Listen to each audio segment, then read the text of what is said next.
This is A's Cast Live, your comprehensive look at the Oakland Athletics. Rooker, it's a fly ball to deep center. Robert going back at the track. He will turn and watch it fly. And 29 other MLB clubs. Adolis Garcia swings on the other way. That sends Carroll back. He's at the wall. And the legend grows. Ronald Acuna, another milestone in a truly historic season. Julio with an absolute nuke out to left field.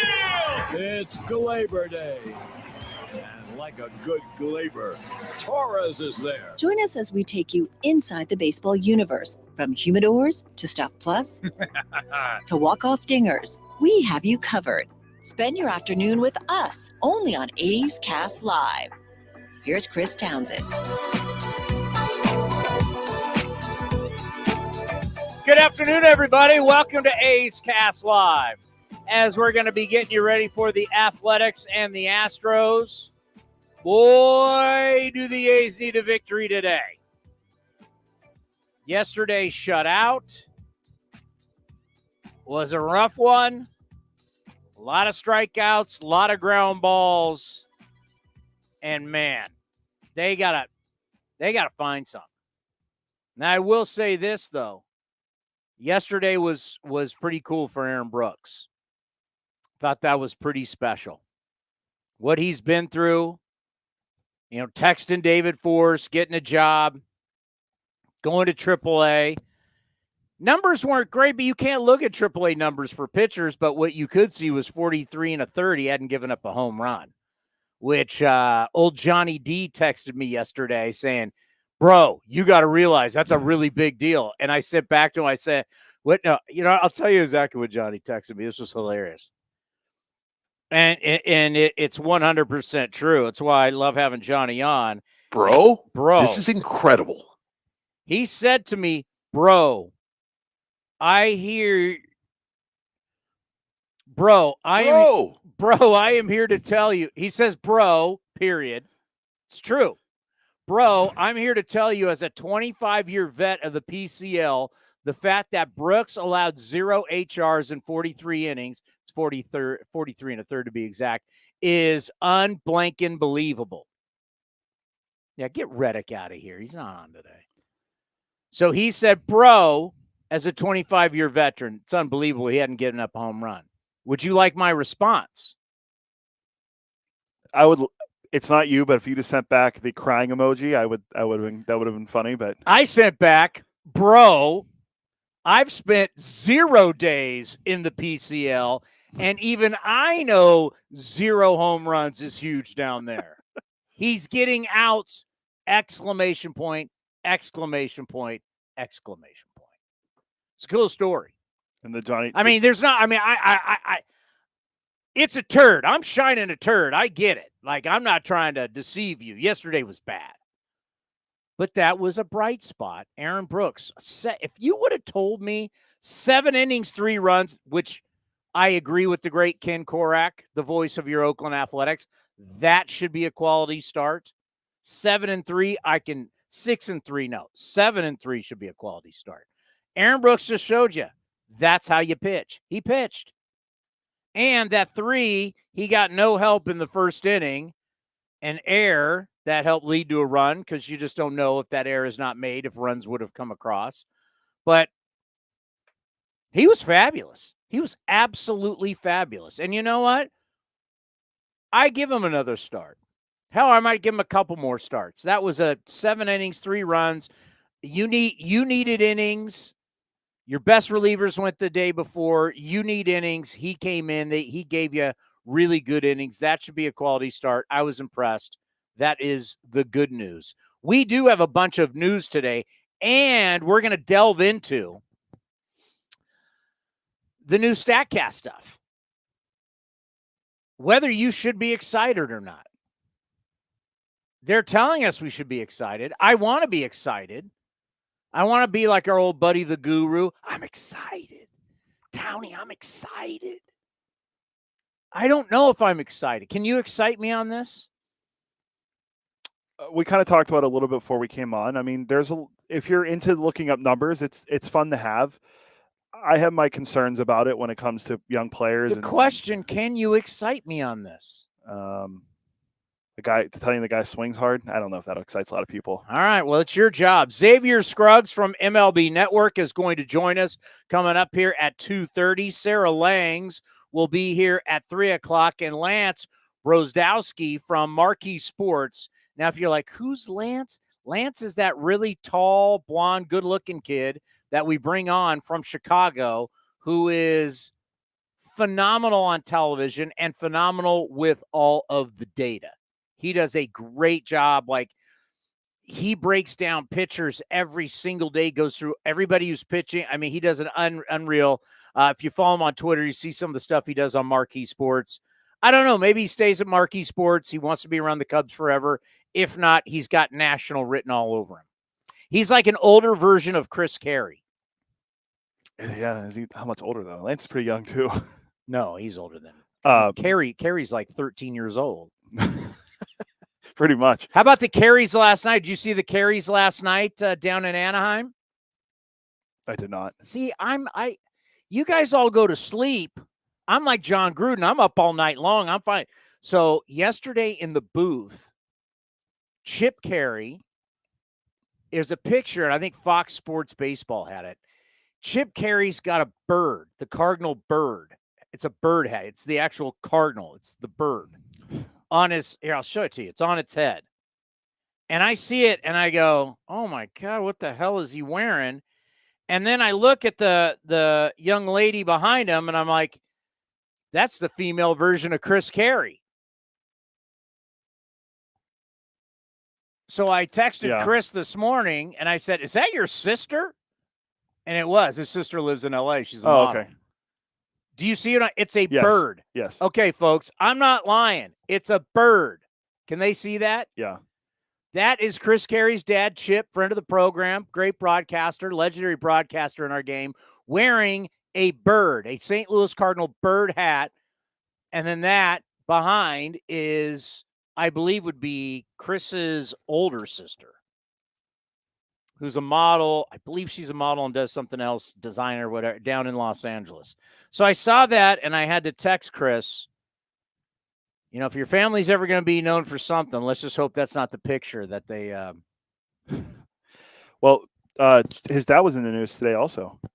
Him and Joe Buck are calling a game for the Cardinals, I think sometime. Is it this month or next month? Wow, Buck and Carey's together on a Cardinal broadcast?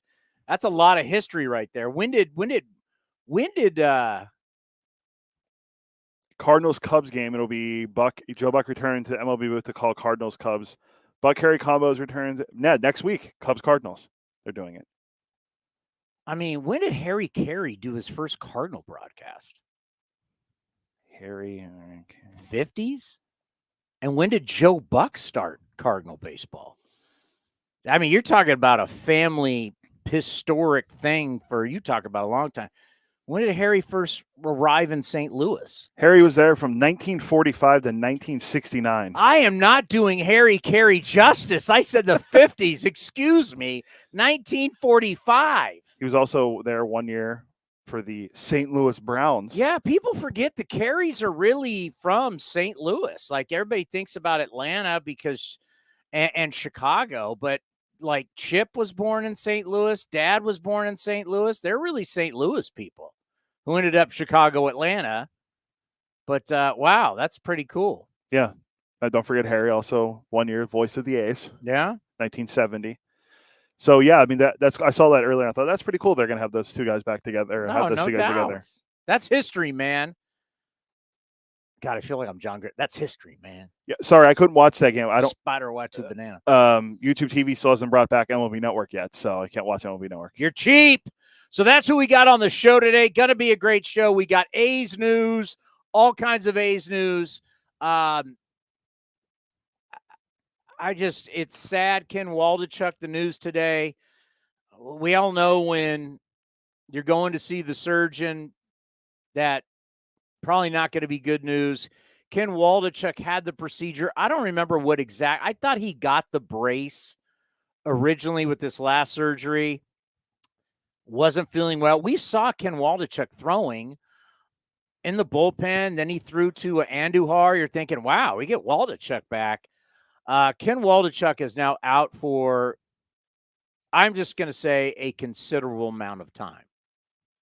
Ken Waldichuk ended up having full-on Tommy John surgery. Dr. Elatraz did the procedure. He did the full. It was a full UCL. And then what was he? Read it. The other one he did was not MCL. Is that knee?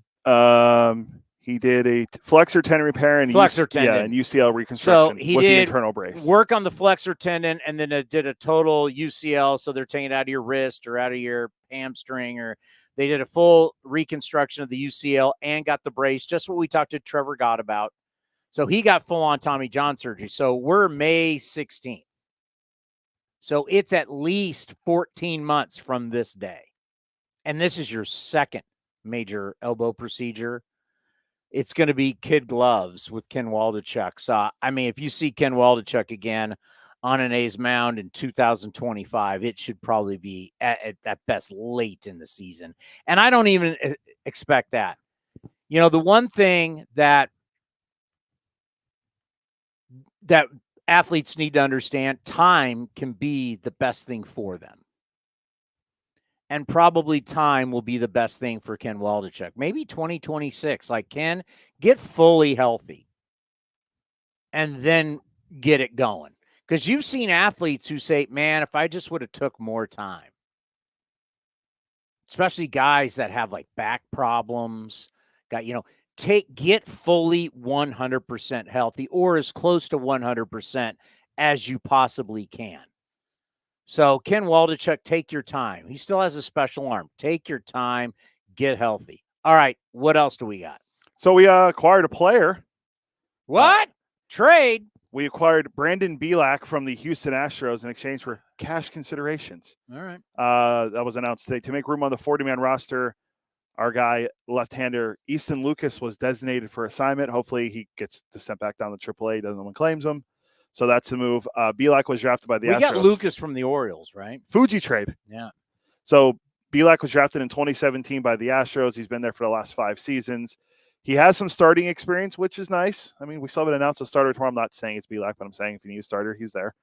So the move, I mean, just for cash, why not? Is this Ricardo Rincon? He's just going to switch clubhouses? Or I know he was DFA'd a few days ago, but still.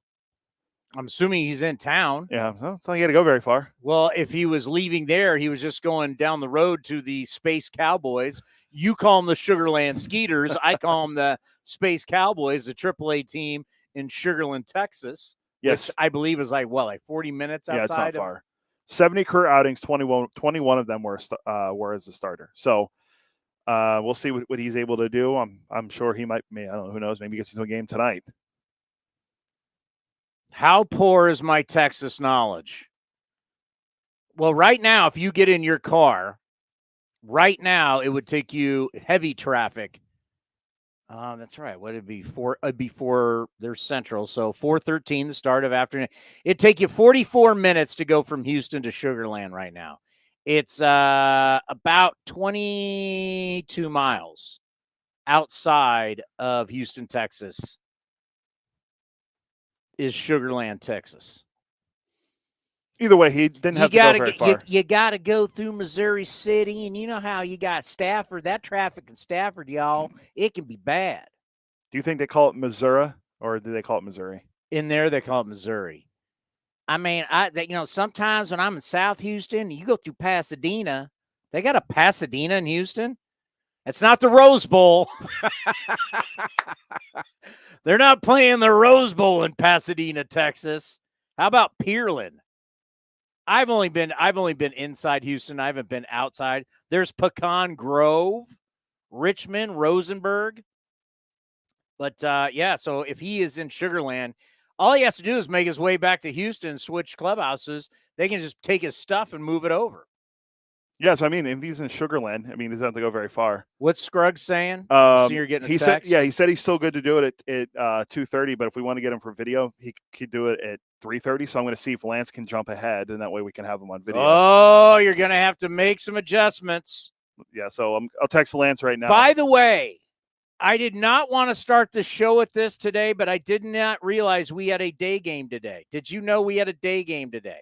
Yeah, Yankees Twins. Yankees are playing the Twins. That's interesting. It was on MLB Network. Yeah, I didn't realize because I was watching the PGA Championship because, it's a major and I'm watching golf, and I didn't realize we had a game today. It is a light card in Major League Baseball today. We got 1, 2, 3, 4.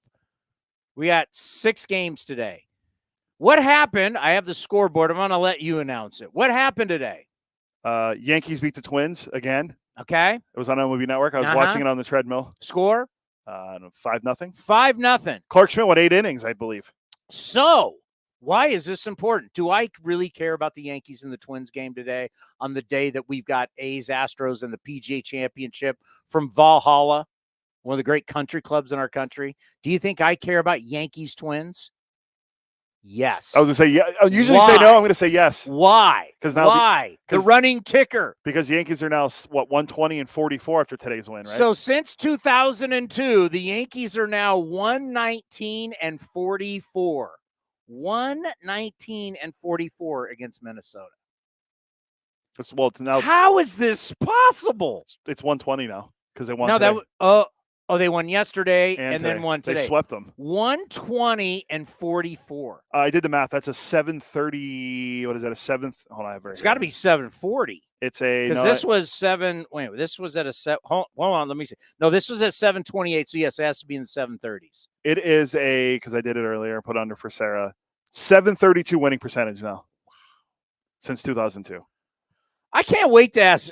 Let Xavier, being a former player. I mean, I'm very curious. We asked our buddy Dave Feldman yesterday, historian, like, what is this like when you talk about professional sports and a sport that's played every day? So where you got all these games, all these teams. There's one team that even though when you're not good, you can't beat these guys. Is that crazy? This is not, once again, it's not a small sample size. We're talking 2002. We're talking different humans, different ballparks.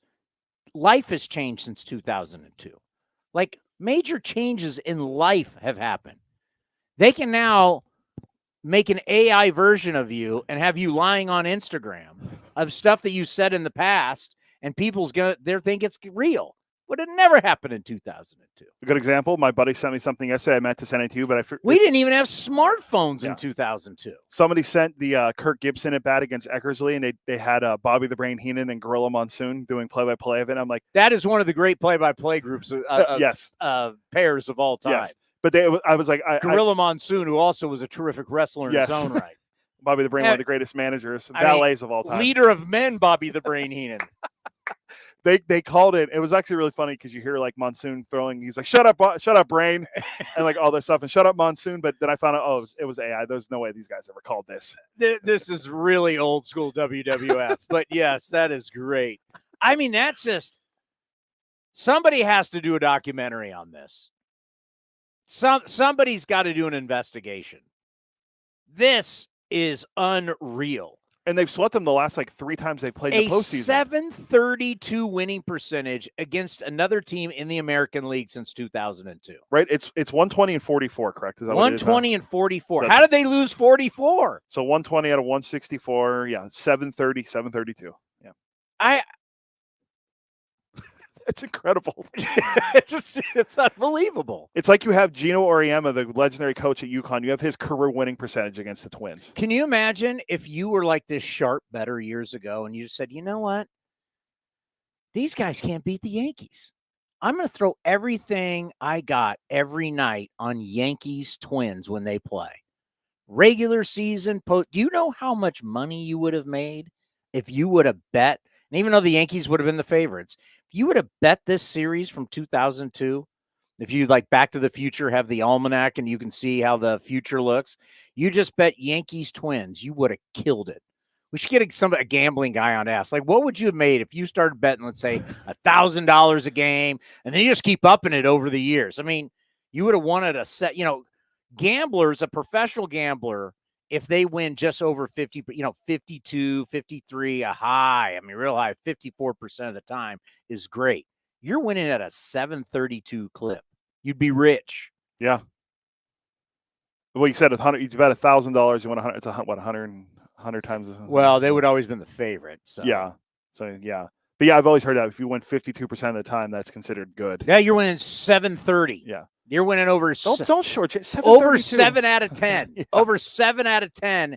I cannot believe. Like today, when I saw that on MLB Network, I could not believe. Like I didn't realize it was a day game today. I'm like, they're losing again. They're losing again. That's absolutely unbelievable. All right, depending on what you're dealing with right now, where are we going? We're sticking with Xavier at 2:30. Okay. I tried to get Lance to switch times, but he's busy with TV, so we'll get Xavier Scruggs on the phone, unfortunately, but we'll still get him. That's all that matters. You still have the stat in here that the A's are 2-12 when they don't homer. That's correct. So when you want to live and die, by the home run, when you don't hit home runs, you're 2-12. Right, and 17, and yeah, that's right. That makes sure my math is correct. It's 19-26. Yep. How many home runs they hit yesterday? That'd be none. 16 ground ball outs. You get, it's almost there's two ways to look at this, right? Once again, it's like in life, there's two ways to look at it. There's Towny, the baseball fan, A's fan, and there's Towny, the baseball guy, right? It's like two ways to look at life. Which one do you want? Let's do, what was it? Let's do Towny, the baseball guy. Or Towny, the baseball guy? Yeah. Towny, the baseball guy will tell you, you know what? Everything still is fine. You didn't have super high expectations. And right now, the team, where they are, 19-26, you're still in this thing. You're a hot run away from getting close to 500. Nobody's run away from the division. You only won 50 games last year. You lost 112. Everybody in the offseason was telling you you're the worst team. You're not even worth talking about. Everything should just be about where the A's going to play when the lease ends. Is Vegas even going to happen? Blah, blah, blah, blah, blah. We're not even talking about Mark Kotsay and the team. And here you are. You've been entertaining. Your players have been better than you thought. Everybody relax a little bit. You're going to go in waves of good. You're going to go in waves of bad. Yeah, they score home. They got to hit home runs. And when they hit home runs, they're going to win, and it's going to be fun. When they don't hit home runs, they're going to lose. That's simple. But they're a lot better than you thought. And where the club sits right now at 19-26, it's better than you thought. Everybody relax. Long way to go. What? I was going to say, even a more optimistic view? Well, if I would have told you a 19-26 start in spring training after winning just 50 games last year, you would have said, oh, I'll take that. You're in third place in the division. Yeah. Still ahead of the Astros and still ahead of the Angels. Okay. I know the Angels won yesterday, but that's Towny, the baseball guy. Towny, the baseball fan is Towny /A/baseball fan is. Come on, man. You have opportunity. Stop telling me about last year. This is this year. Why can't you hit 16 weak ground balls and 9 strikeouts? This is the lineup you're putting out here. Am I really going to see Tyler Nevin? Tyler Nevin's hitting 77 this month and plays every day. And doesn't he remember the outs? Correct. Yeah. We seeing Brownie again today? Yep, we're going to see Brownie again today. I mean, it's like... Hold on. You got lefty-righty matchup, and you think with Javier being on the mound as a righty, he owns him. Not so fast, my friend, as Lee Corso would say. Okay, let me just say this. I'll let you finish. Today in the notes, they do key matchups, right? Hitter versus pitcher for all these games. The first one of the key matchups today in the baseball notes, MLB Network notes, is Christian Javier against Seth Brown. So we didn't even have to look this up.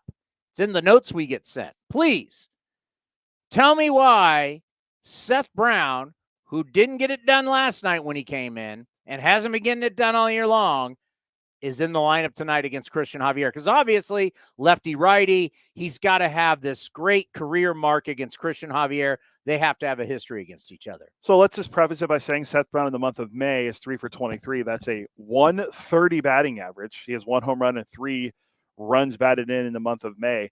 But if you're looking at his numbers versus Christian Javier in his career, Javier a righty, Brownie obviously a lefty. That's 2 for 15. 2 for 15. That's a 133 batting average in his career versus Seth against Christian Javier. You think he's in there because he's of the lefty-righty matchups? Not so much. Towny mentioned Tyler Nevin. He's 3 for 39 in the month of May. That's a .77 batting average. Brett Harris, who's not in the lineup today, is 5 for 36 in the month of May for a 139 batting average. J.D. Davis, hitting better in the month of May, hasn't homered since the second game of the season or driven in a run. So these are the guys the A's need to get going. J.D. Davis as well in the lineup for the A's. The A's lineup today, Abraham Toro leading off playing third, J.J. Bleday hitting second playing center, Brent Rooker in left hitting third, Sodi cleanup hitting fourth playing first base, Kyle McCann's catching, Zach Geloff at second, J.D. Davis DH, Brownie and right, and Max Schubin, because we only have one shortstop on the roster, besides Esty, playing short and hitting ninth. You already went to I get up 2 seconds to do the air conditioning. You already got to go to the lineup? What do you mean? I went through all the numbers and... Yeah, you ran out of numbers, so you had to go to the lineup. Yeah. That's it. It's officially time. The seasons have changed. It's been a long time since we've had to fire up the old air conditioning. This is going to be like 70 again next week. The weather is unbelievable. I started feeling it in here going, man, it's getting hot. This is what happens when you have all this sound padding that we have in here in the studio. Like, it's great in the wintertime because it stays warm. But now that the summer's out and the sun's sitting in the house, it's like, wow, the air conditioning is officially on in the A's Road studio. Oh, man. Is Nevin in the lineup today? No, he's not. Yeah, it was going to be pretty hard. Like Katze, you're putting him in every day. He's hitting 77, and yesterday forgot outs in the first inning. Like, that was a bad luck. But guys got to start. I mean, this is I don't know what else to say to people when they are upset in the postgame show, and you're like, you are what you are. You have a DNA. Your team has a DNA right now. You are what you are. You've gone away from athleticism. You've gone away from trying to steal bags, and you've gone back to what you feel comfortable with. And they feel comfortable with trying to hit home runs. That's what this organization has felt comfortable with for a long time. And David Forst said it recently on MLB Network. He said it with us. With us, he has the famous line, ball goes far, team goes far. And he said it recently on MLB Network. Was he on High Heat? No, he was on with MLB Now. Steve Phillips was interviewing. He was in for BK. He was on MLB Now, and he said, easiest way to score is hit home runs. They like hitting home runs. They have this belief that they can find guys. It is easier to find guys walk and hit home runs. That's what they want. Jacob Wilson can hit. Oh, by the way, good news on Jacob Wilson. We were I'm terrified. I almost couldn't do the postgame show. You texted me that Jacob Wilson had left after the first inning. Top of the first. Didn't even At first, the dumb thing was, at first I thought he's getting called up, and like no one gets put. No, something's wrong. And then I was really an idiot, and I thought, well, just text Fran Reardon. Like a bozo, I forget. Oh, yeah, they play games too. Fran's managing at this time. How funny would it be if they showed they cut the Fran on the camera and Fran's on texting me back in the dugout. Towny, how you doing? Fran, what's going on? Yeah, we're doing an in-game interview with Fran. You mean like I'm Al Davis calling from the press box? What are you? Al Davis used to call the sidelines. By the way, in case anybody doesn't know, that's extremely illegal in the National Football League. Ownership calling down to the sidelines. Yes, Al Davis used to call down to the sidelines. Highly illegal. Also, it doesn't surprise me. No. And by the way, they made sure they took the call. I mean, I would hope so, because if not, I'm sure Al would just walk down. Like, I'd like to know, how was the phone line? This is not in the cell. Like, how was the phone line from the owner's box to the sidelines? Let's go. Well, it'd be like. Has anybody ever asked that? Kind of like, hey, wait a minute. How is the camera in center field in Houston? How's it connected all the way back to the television? Got to remember the TV that the Astros were cheating with. So the stairs go down. The TV was down from it wasn't in the dugout. It was down off the side. How did you wire it all the way from center field all the way? Did you go all the way around? Did you go? We should ask Delaire. Well, I was thinking with our boss how that would work. Did they go under the field? Because you can go. I mean, you can go under the field with cables. Like, how did they do it? Well, I'm going to call Xavier, but it was funny because wasn't it Phil they told us once before that the players would call up to the press box when they on a scoring play? That was to the press. Yes, there's a phone. Yeah, you can call to the press box. What's I mean? So there has to be a way that Al was calling down to the sidelines. But from the owner's box? Who knows? You never know. Xavier Scruggs now does a great job on MLB Network. I'm curious to see what he has to say about this. Do we have him? Yeah. How are you? Great to have you on Ace. Oh, wow. Wow. See, it's the only problem with calling on cell and with calling. Wow. I feel archaic doing it this way. I know. I feel like Rick Barry. I could not care less. It feels old school. I got to ask about I've been doing kind of a deep dive today, folks, and I know when I do a deep dive, it can go in a lot of different ways, and I'm not going to bore you on everything that I've been doing today. Put it this way. At some point in my life, I'm going to, when you're on your deathbed and you think of like all the things you could have done in your life. I'll try them again and see what happens. Today, I was thinking about it.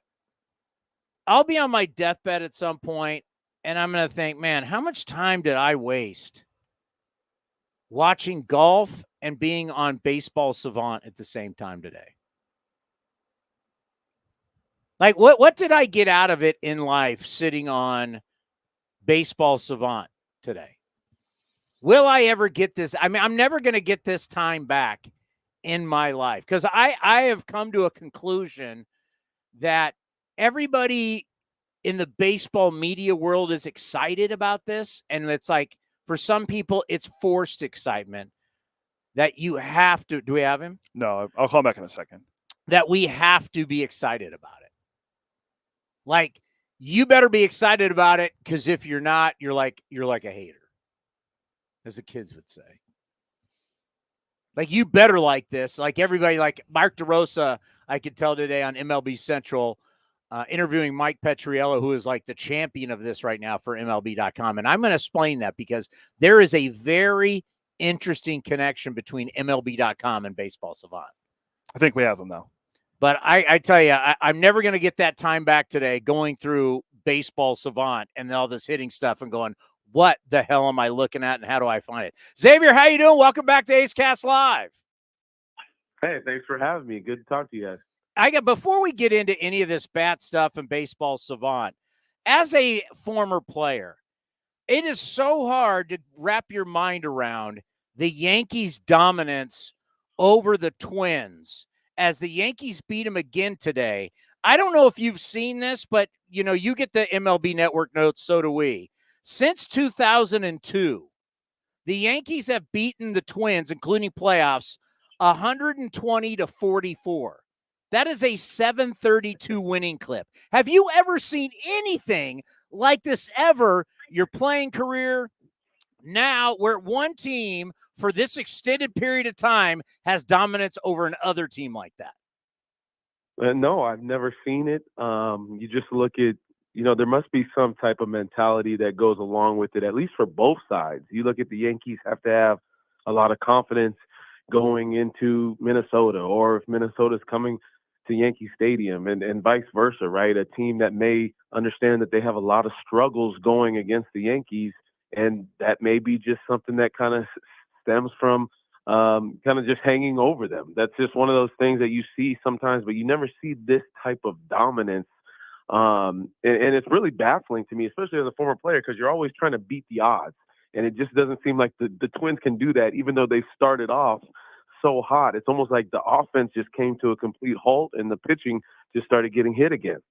Yeah, to show people how crazy this is, we were saying to everybody, where were you in 2002 when this started? Like, we didn't have smartphones yet. I mean, there was the world was different. Like, where were you? Like, how old were you in 2002? In 2002, I was 14? Yeah, see 15? what I'm saying? I mean, all the different human beings have changed. Both the Yankees and the Twins playing a different ballpark. I mean, a lot has changed during the time of this streak. What do you think the mentality's like as the Twins, where you're like, we're a new generation of Twins, we're a good team, and we still can't beat these guys? Yeah, it's got to be frustrating, obviously disappointing. And it's probably not something that's talked about too often just because you don't want to bring it up. But we understand those guys are professionals. They're going to continue to go out there and do what they can to at least change those odds and, change their luck around. But we just haven't seen it happen. All right, so obviously the A's finishing up here against the Astros, trying to be not swept by the Stros. I got to ask you about both teams. Let's start with the Athletics. Your impression of the A's start after a historically bad season last year?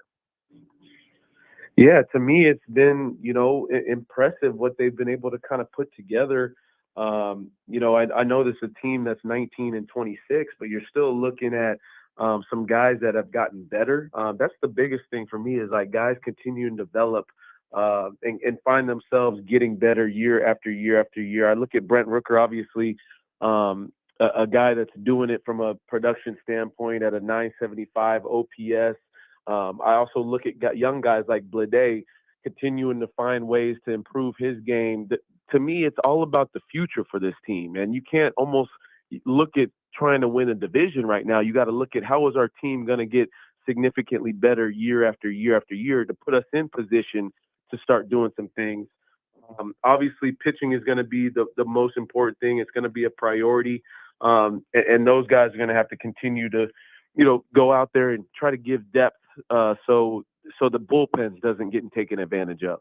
You mentioned a guy who I absolutely love, J.J. Bleday, who once by the Marlins was the 4th overall pick in the draft. And I know it's tough when you're a manager, you're a front office. You day-to-day want to try and win as many games as possible. But for me, I look at J.J. Bleday as a guy who is the future, part of the future of this organization. How important is it for a guy like Bleday, for a guy like Zach Geloff, for these young players to learn to play every single day, to have successes, to have failures, to do well against, for Bleday, right on left, but then have him go through the struggles of left on left and battle through it so he gets better against left-handed pitching. So for you as a former player, just when you look at what they're going through, the advice maybe you could give people at the A's, like stick with the young guys and let them play every single day, good or bad, because it will pay off big for you in the long run. Yeah, it's invaluable, right, to be able to play consistently even when you're going through ups and downs. Obviously, the job of a manager is not easy to make sure everybody's kind of getting that consistency. But obviously, the young players are going to be important to the nucleus of this Athletics team moving forward. So you got to make sure that they're the ones getting a lot of those reps. You look at guys like Shea Langoliers, who's going to be important as a catcher as this group continues to grow. He's got to be able to go through failures and learn how to catch at the big league level, catching pitchers and their routines and their arsenals. Those things are just as important as well. You mentioned Zach Geloff, another guy that has to continue to improve upon what he did last year. To me, as a former player, there's nothing that can be more beneficial than getting the reps in and going through those ups and downs of 162, because ultimately you take that into the next year and you're able to make adjustments along the way. When people were trying to bury the Astros, and they still got a long way to go, they're significantly under 500, but what's the warning you have for people who want to bury the Astros? Yeah, it's just that, this is a team that has talent. They've won before. I look at guys like that can come out of nowhere, that can, like Mason Miller. There's always going to be some bright star that comes out of nowhere and continues to develop. It's been the same for so many teams. And I look at, obviously, the A's don't spend the same money as some of these other teams. But when you talk about developing players, being able to trade and bring good players over, be smart about the value of players, we've seen this organization do that for a while now. But they go through those growing pains. There's parts in years when they have to find a way to bounce back, but we've seen them do it before. And I think that's what you got to take solace in, is knowing that the organization has been there, done it before. The baseball savant hitting numbers have come out, and we're now all talking about contact percentage and bat speed. Have you got a chance to check any of this stuff out? I have, and it's pretty interesting. I need to dive in a little bit more. I'm loving that we can actually quantify bat speed. Now we talk about, so-and-so looks like they have great bat speed. Now we can quantify that. We can talk about how long somebody's swing is. That's another word we say all the time is, hey, this guy's swing is long. Now we can quantify that. So being able to quantify certain statistics allow us to speak the language and allow people to understand what we mean by certain things that we say. Specifically for me, too, as a broadcaster now people can actually put numbers to what I'm saying on certain things. And yes, people can get bogged down by numbers, but I think as long as you explain the why behind it, people will have a better understanding as it's being illustrated. Now, we already have a ton of numbers, and these numbers inside organizations. Do you think players will look at these numbers, or do they already have their own numbers in the organizations? Yes.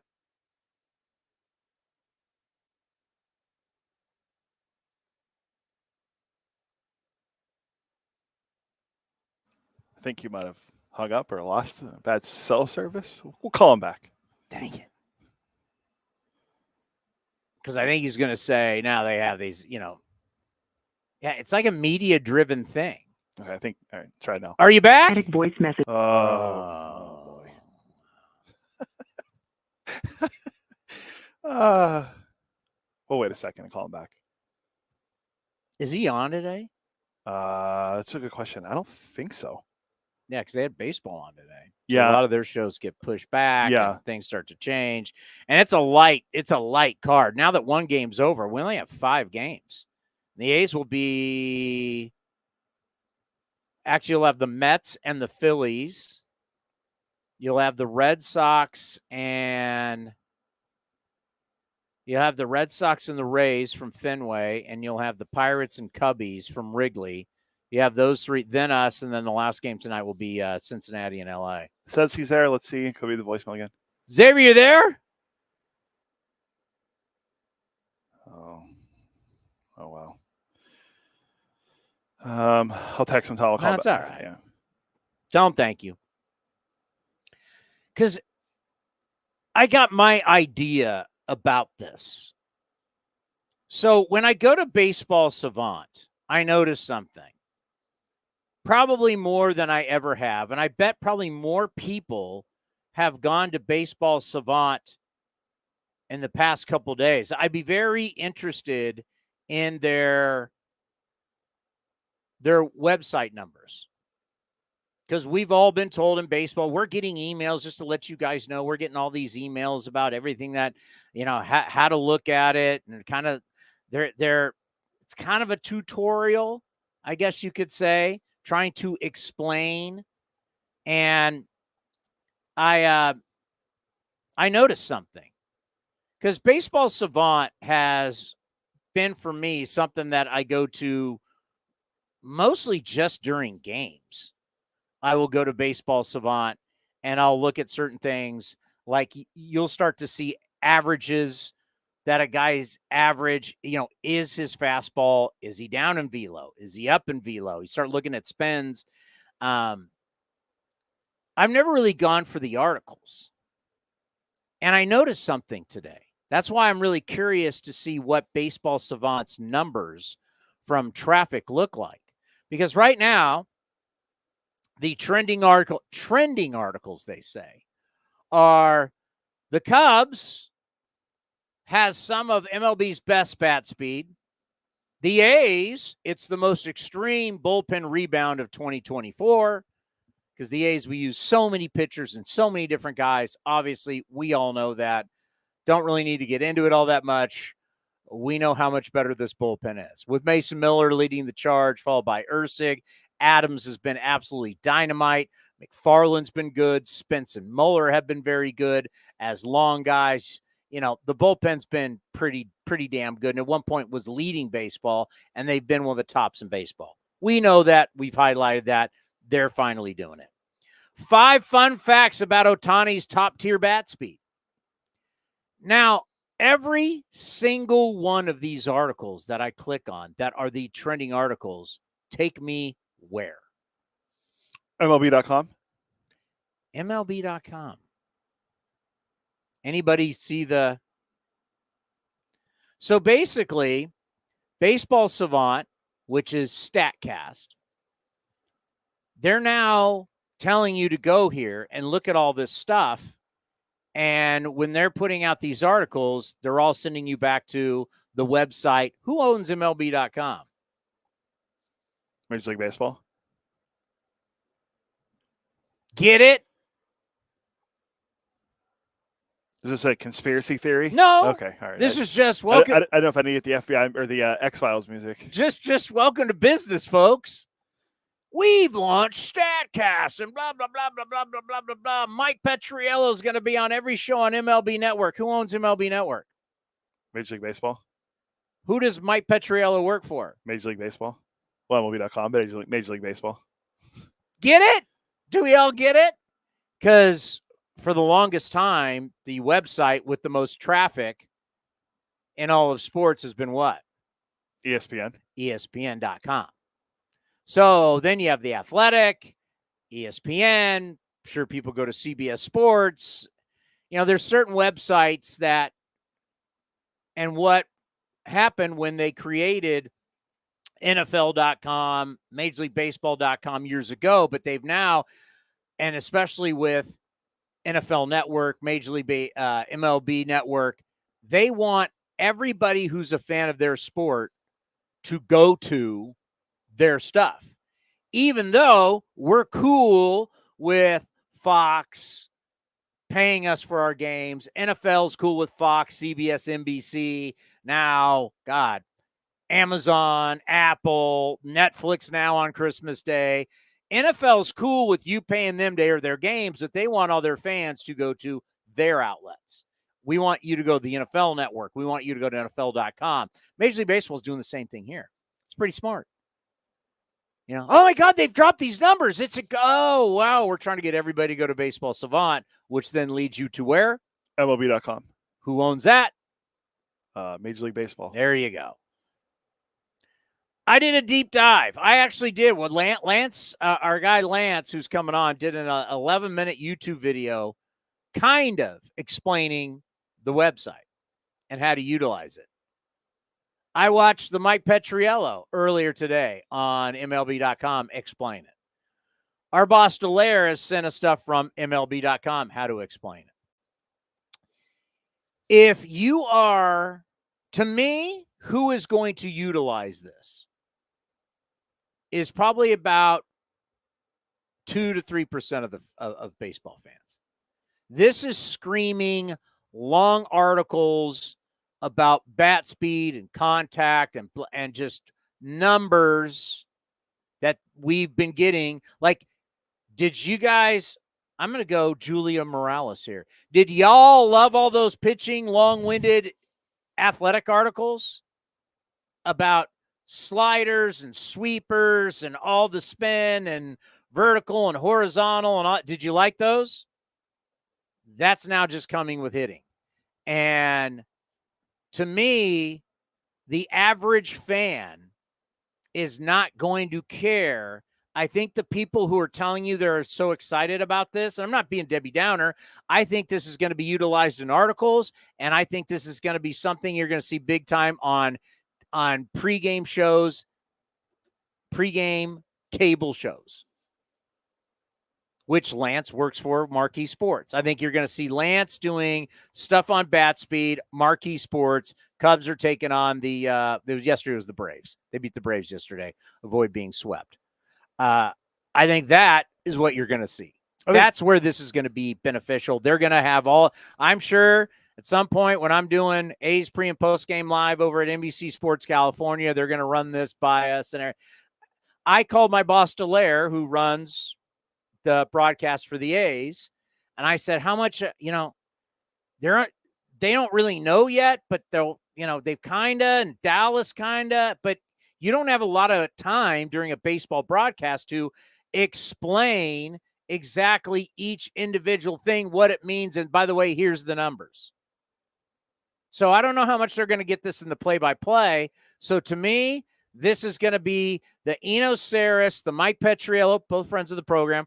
It's going to be their long-winded articles mixed in with cable pregame shows it's going to provide content.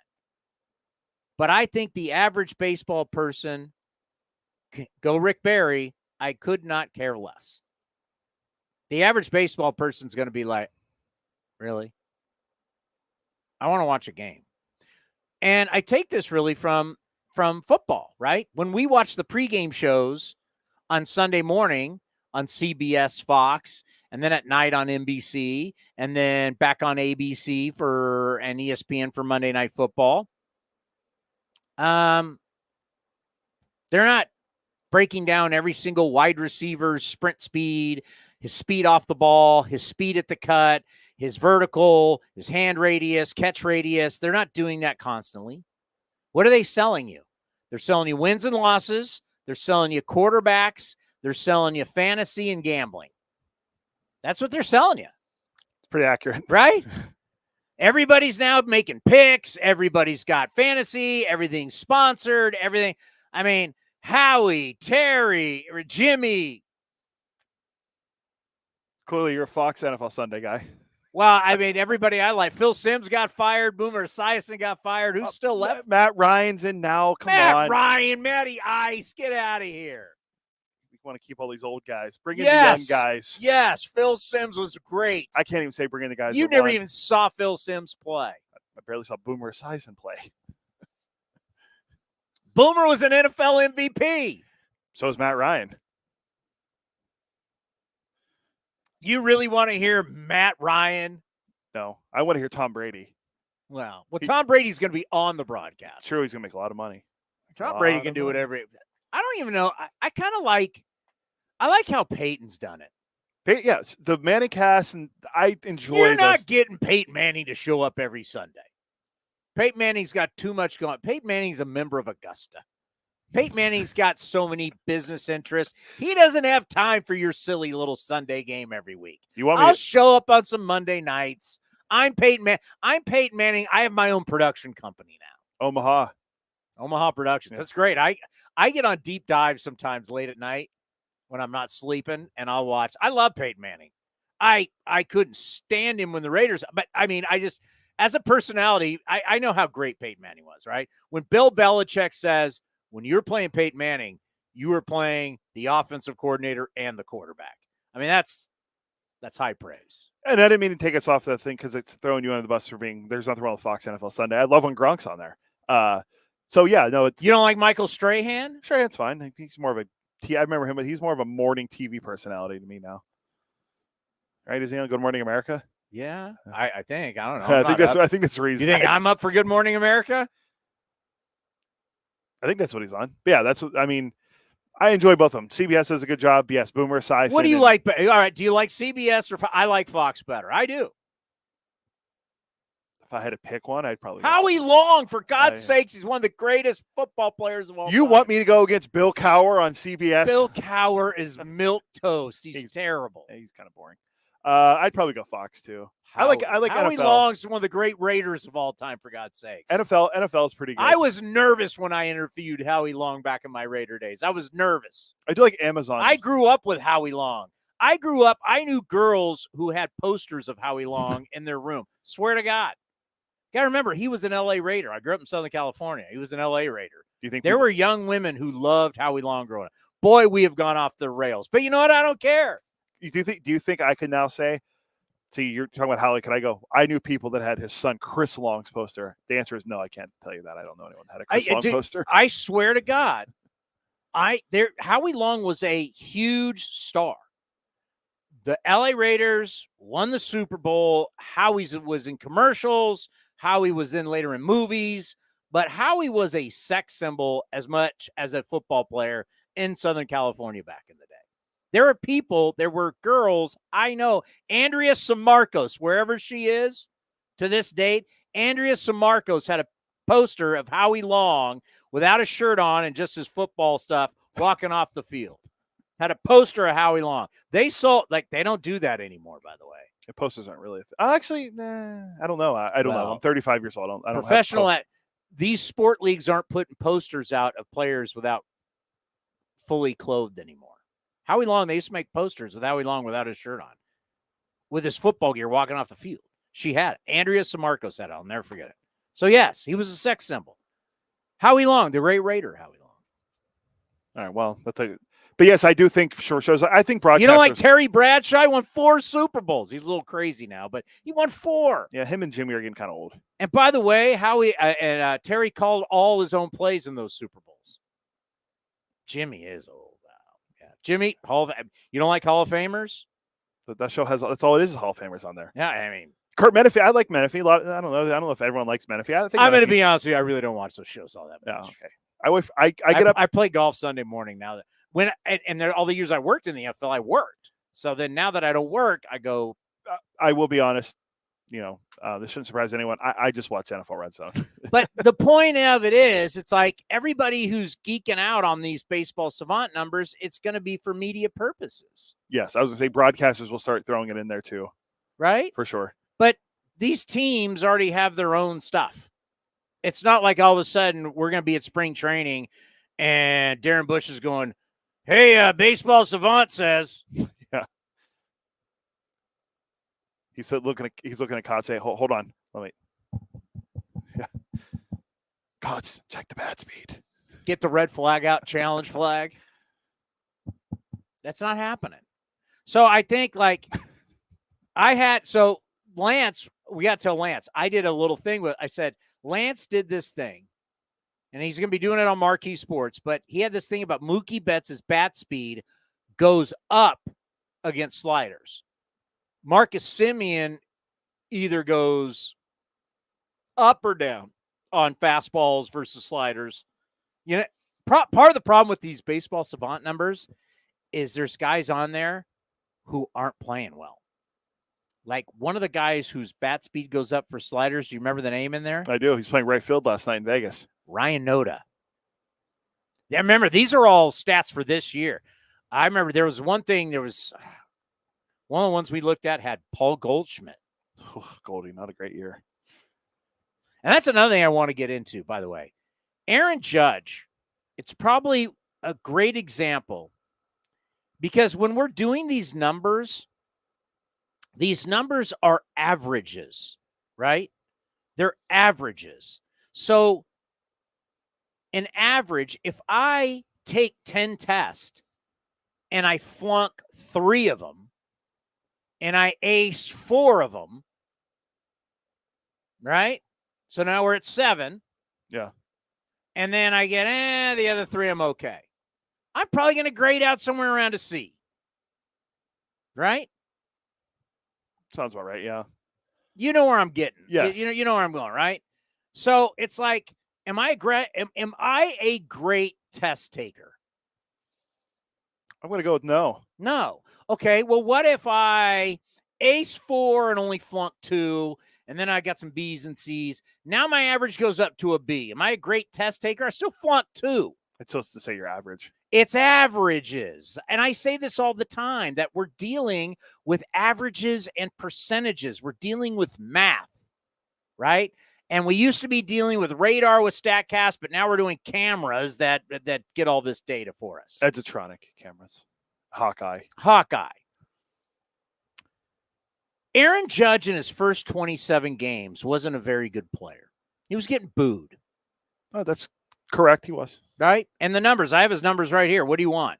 His on base was 317. His slugging was 356.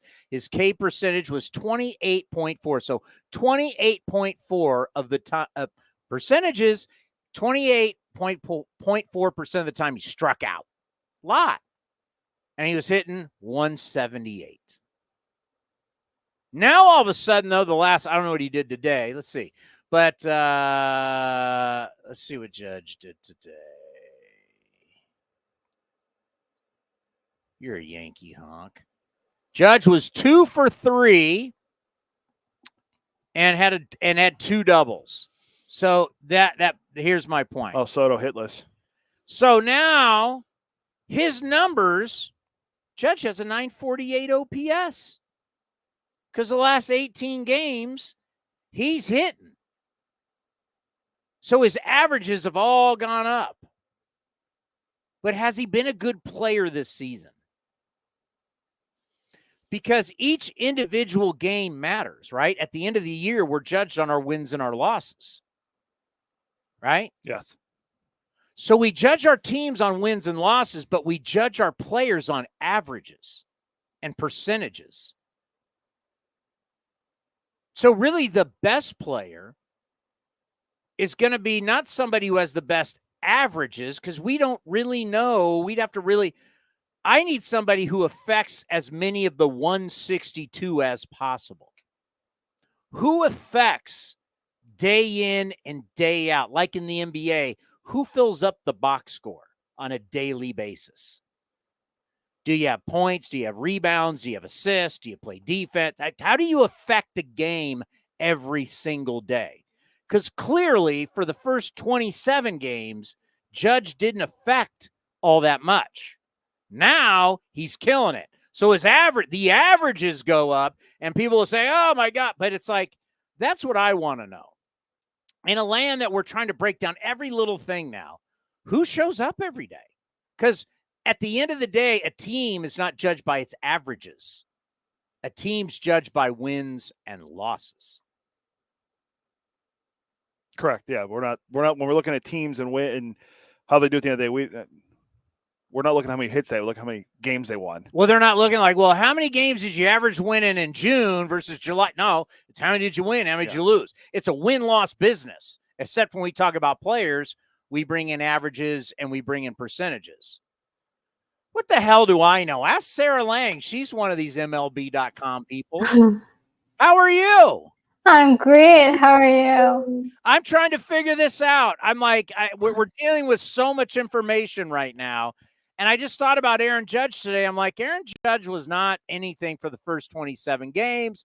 Now he's hell on wheels. And it got me thinking, Sarah, how do we judge a player that's good? It's 162 games. We need to win as many of these as possible. Like, how do we really judge a guy who's good on most days? He helps me the most of these 162 games. So I have a new stat for you. I heard you talking about this. I looked something up real quick. Are you familiar with win probability added?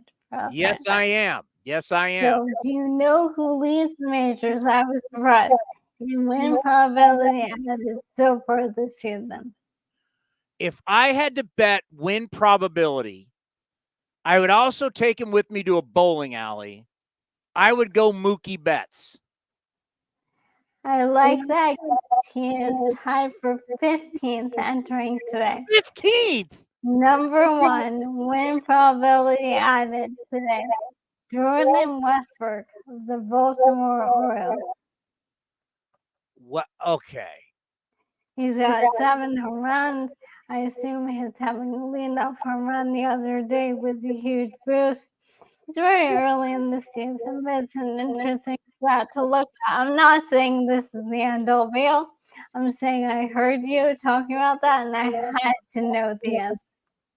The other guys for the top, you have Marcell Ozuna, which totally tracks. Braves offense has not been great, but he has been. You have Alex Bohm, who has been carrying the Phillies offense, and William Contreras having an amazing season. Jurickson Profar, who has been the best offensive player on the Padres. It's interesting. Yeah, I'm not a big Profar guy. I was watching that game last night where he booted one in left field. I'm like, God, he is so bad defensively. Jerks and Profar is just, you can't put him anywhere. He's not good defensively, but yes, he's been good offensively. And I know it's an offensive stat, to be clear, just offense. Yeah, because I'm thinking about Mookie Betts, and I'm like, Mookie Betts has the most plate appearances in baseball. Mookie Betts has played in 45 games, so he's played far more than Westberg. It's like, and then I like to throw in Mookie Betts has played shortstop. I mean, it's like that. That's a great example. I don't know really if there is a stat that really truly tells us, like a day in and day out, this guy plays every day. This guy does stuff that helps us win every day. Because at the end of the year, like I said, Sarah, wins and losses is players are judged on averages and percentages. Teams are just judged on wins and losses. I mean, I think the best approximation is WAR. And I think people often overestimate what WAR should mean, but it does have that defensive component. Guys who are DHs usually don't rate as highly because they're not contributing on that side of the ball, and it is cumulative. So if you do more, you play more, and you do so well, you will have a higher WAR. I mean, as you're saying, there's no end-all be-all. The end-all be-all is, did your team win the World Series, right? That's what the stat is. But I think if you're looking for something to kind of get close to that, probably has to be WAR. Your Mets are taking on the Philadelphia Phillies later on today. Phillies are 31-13. I read that the Phillies are on pace. Obviously, their original franchise, been around since 1901. They're on pace for a franchise best record of 113 wins. I don't know if they're going to sustain that or not, but just talk about what you've seen, because this was a big series. Like the Mets kind of needed to get something going here. It hasn't gone. What do you think of these Philadelphia Phillies who are off at this point to a historic pace? I mean, they've been incredible. They've been basically the best team in baseball over the last, I mean, they are now, and they've held that for the last like 2-3 weeks now. They're pitching really well. Ranger Suarez, who pitched yesterday, 1.37 ERA, one of the best in Phillies history through 9 starts of the season. Alec Bohm, who I just mentioned, off to an incredible start. I mean, they're doing all this, and Bryce Harper's not even Bryce Harper yet. So think about when he is fully recovered from Tommy John, when he's fully comfortable at first base. We know all this will happen. Think about where they will be when he's the MVP, Bryce Harper. They've been really good. Their defense, which was so maligned, 2 years ago, really, really good now, helping them win games. They're just a very, very complete team. And they're a lot of fun. And, yes. and that place, Citizens Bank Park, gets rocking. It's Philadelphia. We know. I mean, they're fans who booed Mike Schmidt and threw toe balls at Santa Claus, for God's sakes. I mean, it's a rowdy crowd. But we've seen it with the Eagles, we're seeing it with the Sixers. But when they get going, that place is rocking. I mean, this could be a really fun summer in Philadelphia. I mean, so the NBA play-in tournament, the day the Sixers played, it was like 50 degrees out. It was the middle of the week, and they were playing the Rockies at 6:40 p.m., and they had like 38,000 people there to watch them play the Rockies, who are not playing well, instead of going and watching the Sixers. I mean, that tells you everything about that fan base and the way they show up. It is so energetic and so much fun. Yeah, I like Philadelphia, unlike this guy right here, Cody, who's from Pittsburgh. Is Pennsylvania. Is that Pennsylvania hate that you have going there, Cody, for Philadelphia? It is, but I will be at Citizens Bank Park to see the A's play. First time seeing that ballpark. I'm excited.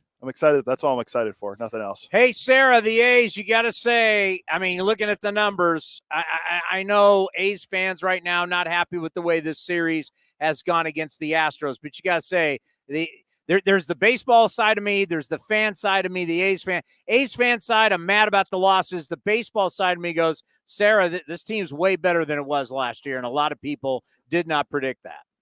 I mean, I came on here with you guys in the offseason right before the year started. And I told you how I had the most optimistic win total of anyone on Buster's podcast. I don't remember what it was. I remember being told I was being way too optimistic. But here they are. They're playing well. If you didn't have all of the other stuff surrounding them, they would not be. They'd be a run-of-the-mill, below-average team. I mean that in a very good way. Nothing outsized, nothing awful. And I mean, they're so much fun. I know going back a few weeks now, but that game where they scored 20 runs, Brett Rooker with the 2 runs in an inning. I mean, they're giving you something fun to see. And there's always the possibility of a really good game. And that tells you that's a fun team to have. And I'm so happy for them, for their fans, for you guys who I think of all the time. Maybe it's just fun to see positive, happy baseball. Well, I appreciate you thinking about us. Yeah, because it's last year was really rough, but this year, no question, is a lot better. And you see it, right? Our numbers, whether it's here on A's Cast Live or it's my post-game show, we've seen the numbers go up, and we've seen the numbers go up despite the craziness of going to Sacramento next year, Vegas in 2028. I mean, there's a lot of craziness, but things have been a lot better around here. But I'm just happy you've been thinking about us. I know Cody brought this up to you. I don't know what to think about it. It's literally like, how old were you in 2002? 9. You were 9, right? I'm thinking I had just gotten married. We didn't have smartphones. We still had the brand new flip phones were just coming out. I mean, the world was so different in 2002. So this thing between the Yankees and the Twins from 2002 to today, where they lost again to the Yankees, the record is 120-44, including playoffs. That's what do we say it is? A 732 winning percentage.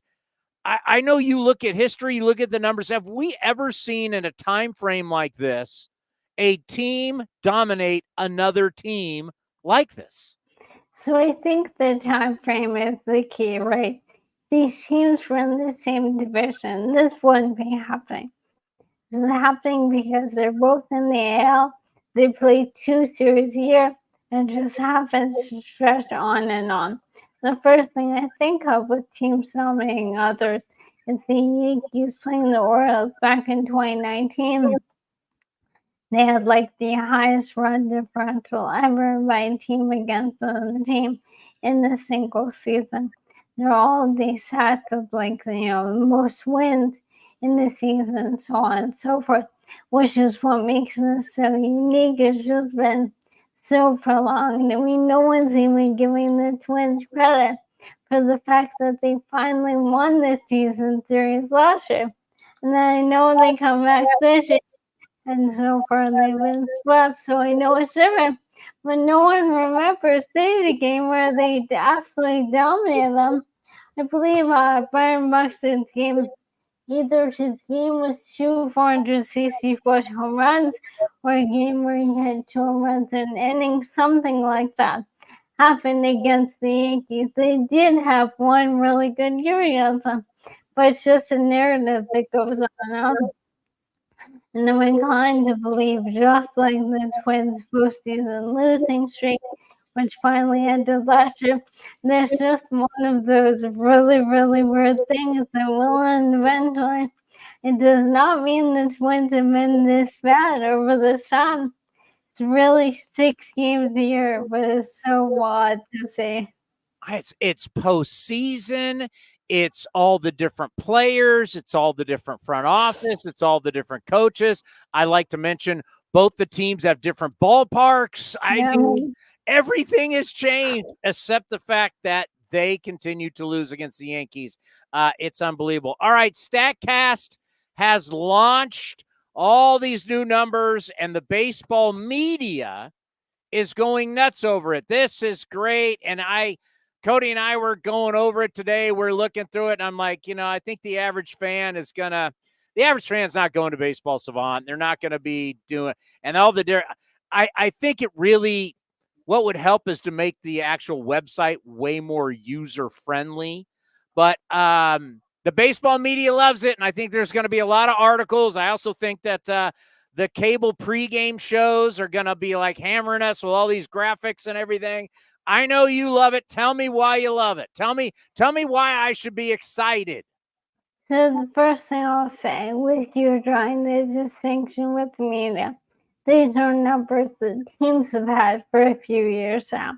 So we're now able to show fans things the front offices have been able to use to evaluate players. So we'll put in that context that this is known information that's helping teams. It's not just for me to fire off tweets or write stories. It's not just for us all as fans of baseball to geek out about. But these are being used to make baseball decisions in some way or another. So we're now able to measure basically everything about the path of the bat in the zone when a player is swinging. So we have average bat speed, how fast you swing the bat. But we also have some other stuff that's really cool, like how often you square up the ball, which is how often you get the maximum possible exit velocity on the swing. It's a physics equation, right?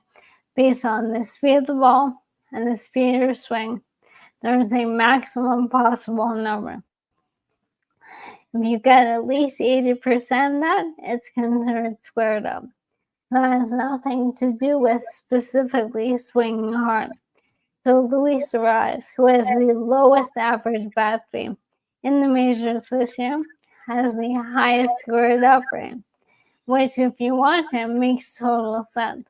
So it's a really cool way where, again, as with everything with these metrics, yes, if you have the highest demanding, fastest bat speed, it's going to put you in a better spot.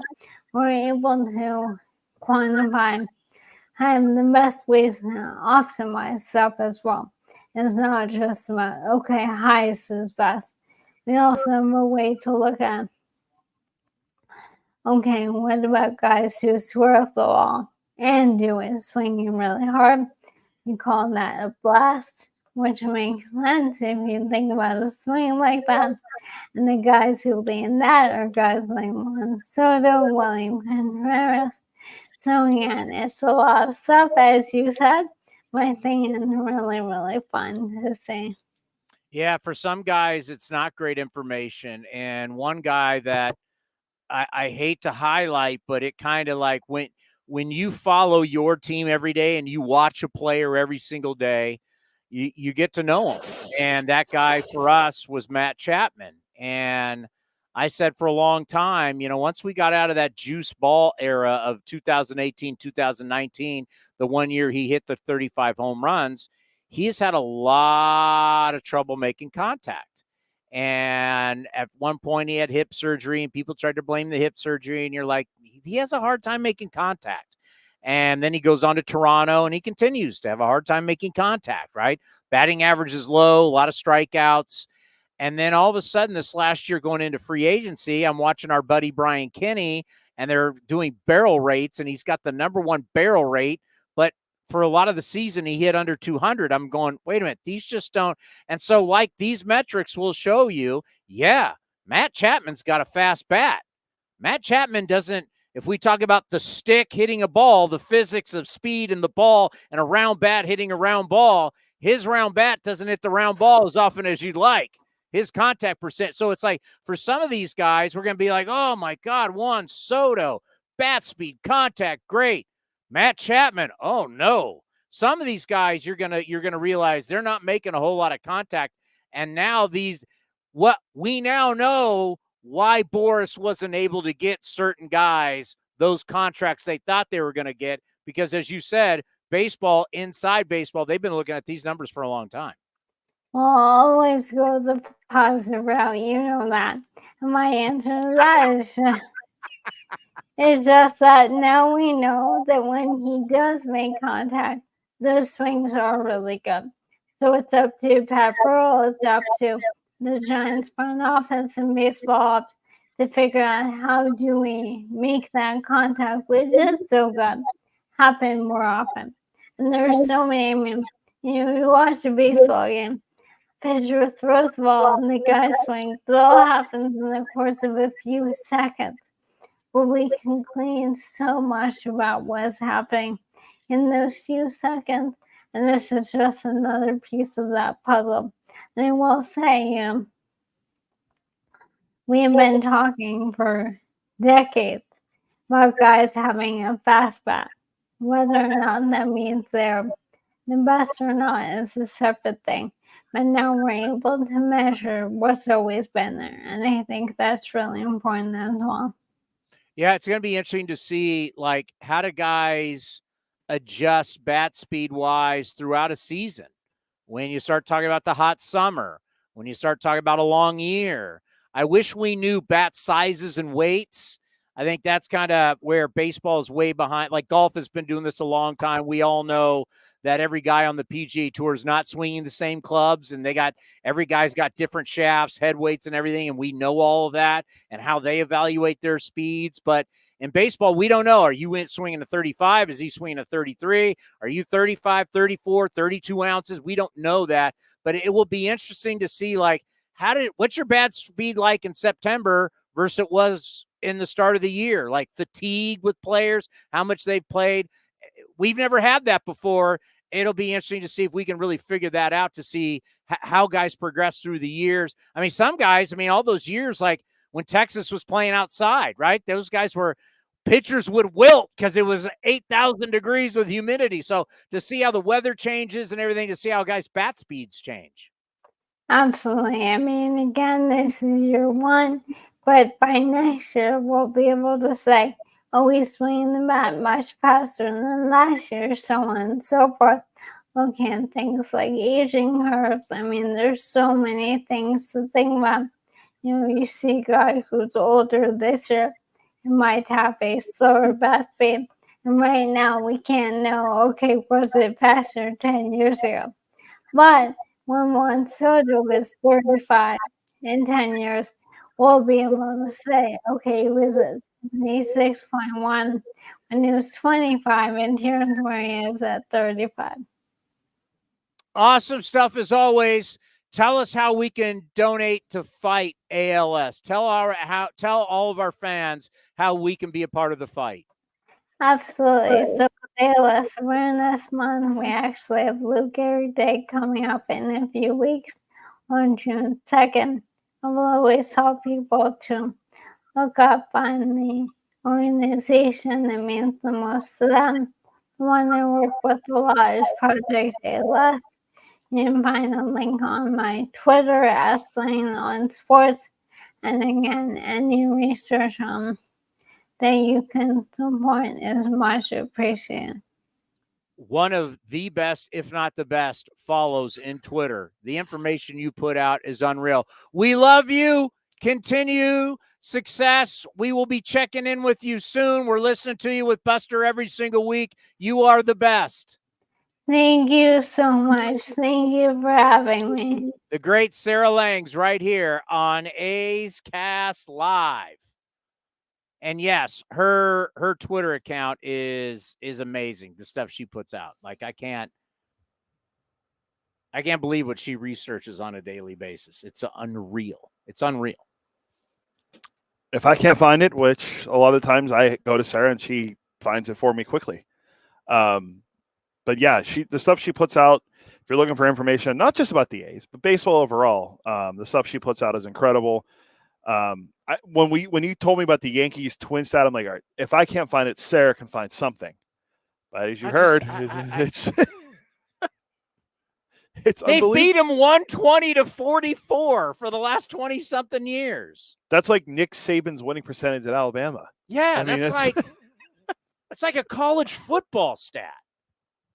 Like, one team just kicks the crap out of another team every single college basketball, right?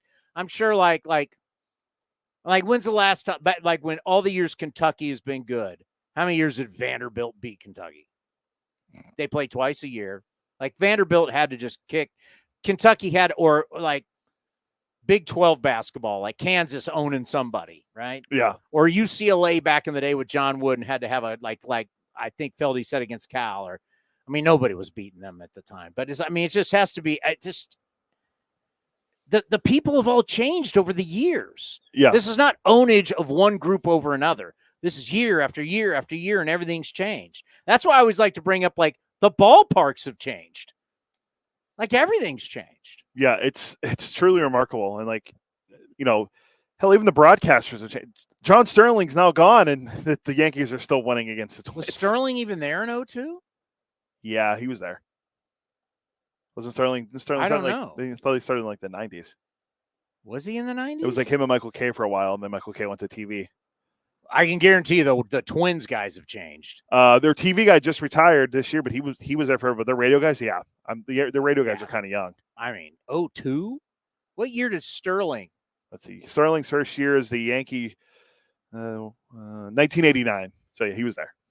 But he wasn't here for this one. Yeah, it's true. Yankees are so the dominance continues. Yankees are undefeated without John Sterling versus the Twins. It's crazy. Am I making too much of it? No, because it's pretty. It's great. Like, how is everybody not going? By the way, stat of the day. I have stat of the day already for the A's Total Access show. It's not Twins. Well, I'll give you a piece of A's news real quick. This happened while we were talking to Sarah. Martine put this out. Martine Gagas, MLB.com. Yeah. Brandon Bielak will join the A's in Kansas City tomorrow. He'll start out of the bullpen, but Mark Kotsay mentioned that he could be built up. Why can't he show up today? He's there. Walk across the. Ricardo Rincon did it. Why can't he'll? They might potentially build him up as a starter. A's are still deciding who's going to start tomorrow's game. So clearly, remember when I said I like the dynamic of Spence and Muller in the bullpen? Do not break that up. Clearly, people were agreeing with me. Our front office must be agreeing with me, which would be painful for them. You think you're telling me David's a P1 listening to us and A's in the A's clubhouse show? I guarantee you, David Forst is not listening ever to our show. Well, no, at least twice a month when he comes. But on. I will say this: at the owners' party in Arizona this year, I had multiple wives and girlfriends of members of our front office say they listen to my postgame show all the time. Billy Bean's wife listens to the postgame show. So our front office may not listen to this show or the postgame show, but their significant others watch and listen to the shows. Billy Bean's wife told me in Japan that she has learned some baseball from me. Do you don't think I like throwing that back in Billy's face? He laughed, but I said, yeah, Mr. Moneyball, Brad Pitt, your wife learns baseball from me. You're going to put a team together with a computer, Billy. It was nominated for an Oscar, by the way, and it was a bestseller. Yeah. Well, I tell you what, the baseball media, we have Lance? Yes. From Sarah Langs. Lance, you baseball analytics people, this is like, is this better than Christmas? Like, what has this been like for you? Like, remember when you were a kid and Santa brought you like the greatest toy ever and you couldn't stop playing with it? Are you feeling like a kid again? Baseball savant doing that for you? Yeah, it is totally. First off, I'm a little overdressed here. I have to hop on air after, so you're getting me suited and booted. But you're a TV star. I said it earlier. I'm like, I don't know if he's going to stay in Chicago, but at some point he'll go national if he wants to go national. I appreciate that. Yeah, no, this is definitely Christmas morning. I think I said that on a segment of ours we did the other day. It's great. Like I just feel like most of the time it's just trying to digest it in a way and understand it, maybe, is the best way. You know, you get a lot of it and you have a general idea of what it's going to be. And then there's always really good research out there from people who I imagine will eventually be scooped up by teams very quickly, that always put out really cool insights. And I think it's just more like creating questions for then me to ask other people and coaches and people I interact with. I feel like that's really what it does for me, apart from just being very enjoyable to have new stats. Well, as you know, I'm a big fan of yours, how we found you for the show. And today we did a little exercise because I watched your tutorial, your 11-minute YouTube, and we're sitting in my backyard. I got a big TV in my backyard. We're watching the PGA Championship, and I put your thing on my phone, the YouTube. I said, Cody, He's claiming that Mookie Betts' bat speed changes on slider to foot. To let you know that I watched, Mookie Betts was at 3 point whatever percent. I'm like, how the hell do you find that? So I put the challenge, and he went through and did all that. That would be my only thing. It's like watching your tutoring us through the whole process. I'm like, Baseball Savant's got to make it easier for the average person to look this stuff up. Yeah, that's a great question. Maybe we'll get to a point where AI is just, you're just natural languaging in. You don't even need coding anymore. You can just type it in and something will spit it out for you. You know what I mean? That's what we're going to get to. See it, Cody. Like Alexa, tell me what, like my Alexa in my house, tell me what Marcus Semien fastballs versus slide. That's what I need. I think we're going to get to that point. As crazy as it sounds, I really think. It's just, I don't think OpenAI and those companies are really interested in the baseball data, but there will be somebody, I imagine, that will get to that point, and it'll be very helpful. Okay, so, obviously we know Giancarlo Stanton swings hard. We know Luis Ariz makes great contact. Like, what so far, and I'm sure you probably haven't really even slept going through all that, like, have you learned anything? Other than not like something that this shows what I already knew. Have you learned, I didn't know that? Yeah, I mean, I think one of the things I learned specifically was that there's certain teams that seem – the Rays are the team that jumps out to me, where on a team level they seem to lower their bat speed with 2 strikes more than any other organization. And it's by a decent margin, too. I think they do it by about 2.5 miles per hour. So that's one of those things where I did not know that, number one. I don't think anybody really knew that, unless you have that data and are able to sort through it. But it jumped out to me because the Rays are always a team, I think, that overperform a little, their underlying metrics. And it's always like, well, what are they doing and what do they know? And those are always questions that come up. So that 2-strike element I thought was pretty fascinating. The other thing that jumps out, I'll stay team level here and I'll stay in the AL for you, but the Orioles have really short swings and really high bat speeds. This is something that, Saris found, a couple other people found too. But I thought that was good validation of why they've been so good at pumping out maybe these guys in the minor leagues that they seem to have a never-ending waterfall of. So that was good validation. Like, we knew they were good at hitting development, and they've jumped down and talked to people in that org. Like, they have a sharp process. They integrate biomechanics really well. But I didn't really know, like, what maybe their calling card was, just like good hitters. But there's variations of good hitters, right? Like, the Orioles seem to be on short bat to ball, like get to the ball quick and create a lot of explosive power. That seems to be the really high-level view of what they do. So those are the 2 things I'd say that really jump out to me. The others might have been more confirmation. But, again, I think we're still digging through it and understanding maybe what's predictive and what's not. We only have basically 1.5 months of data right now, so it's hard to really make any sweeping, like, this is now the way to play baseball. Like, most of the time the data we get is not doing that. It's not changing fundamentally how we think about the game. It's kind of maybe validating thoughts we had that we didn't have the ability to tie to specific numbers, or just opening up the idea, the waterfall of ideas to get to the point where we have more thoughts and maybe we can validate them and understand what teams have different processes. Yeah, it's going to take you kind of need years of data to really kind of figure a lot of things out. I think I went immediately and looked, like, Tampa's still 7th in strikeouts, though, in baseball. Yeah. They've struck out 398 times. But what you're saying is, by the numbers, even though they strike out a lot, they do have some type of what it looks like. We don't know from their hitting coach, or their hitting camp, but it looks like they must have a 2-strike approach.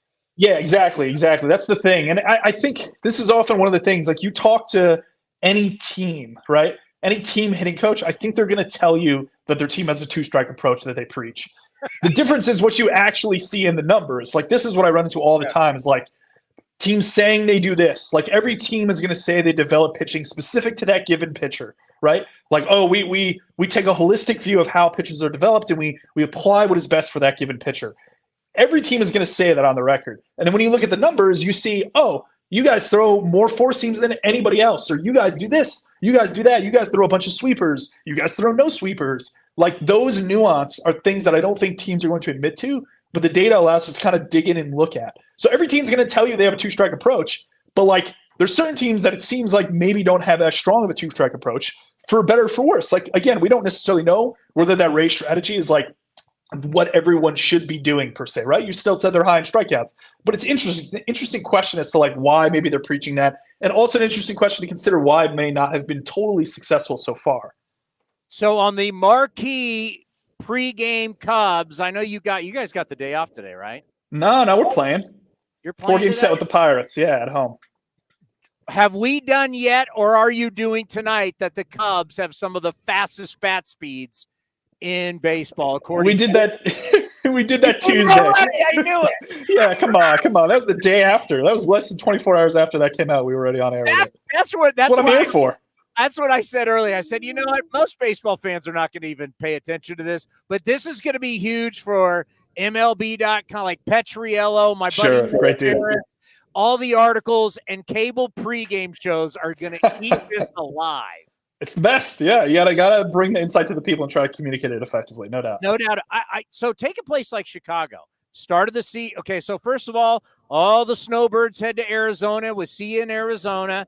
Then you head back to Chicago. It's cold. Then the summer, it gets humid and hot. Then at the end of the year, it's cold again.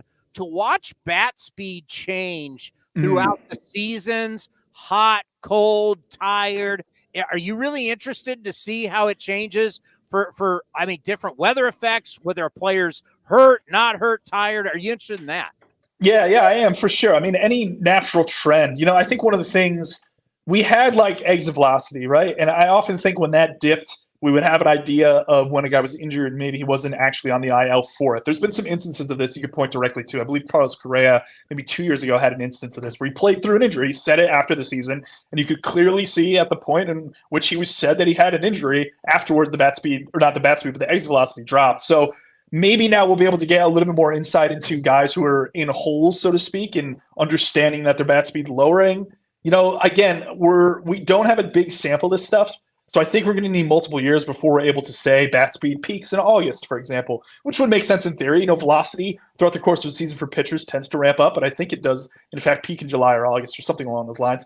So yeah, I wouldn't be surprised if we see stuff like that. It's the same way that, batted ball outcomes, especially here at Wrigley Field, like change. In April, it's generally cold. Everything, from a fly ball perspective tends to hang up. We've seen a lot of that this year already. We'll see what happens in July, whether it's dramatically different, but we're going to run into a game or two where the wind changes and pushes everything out, and balls that shouldn't have been home runs have been home runs. So, I think that makes sense. Like the cyclical nature of a season. Also, I want to see how this stuff ages too. I think that's an interesting thing. It's like which guys can stave off aging. Do guys with big bat speed but not an ability to square up the ball fall off really quick? And do those guys generally get it back at any point? Like the Justin Turner is really low bat speed, but he's got a really good ability to put sweet spot on the ball is one of the metrics they've come out with.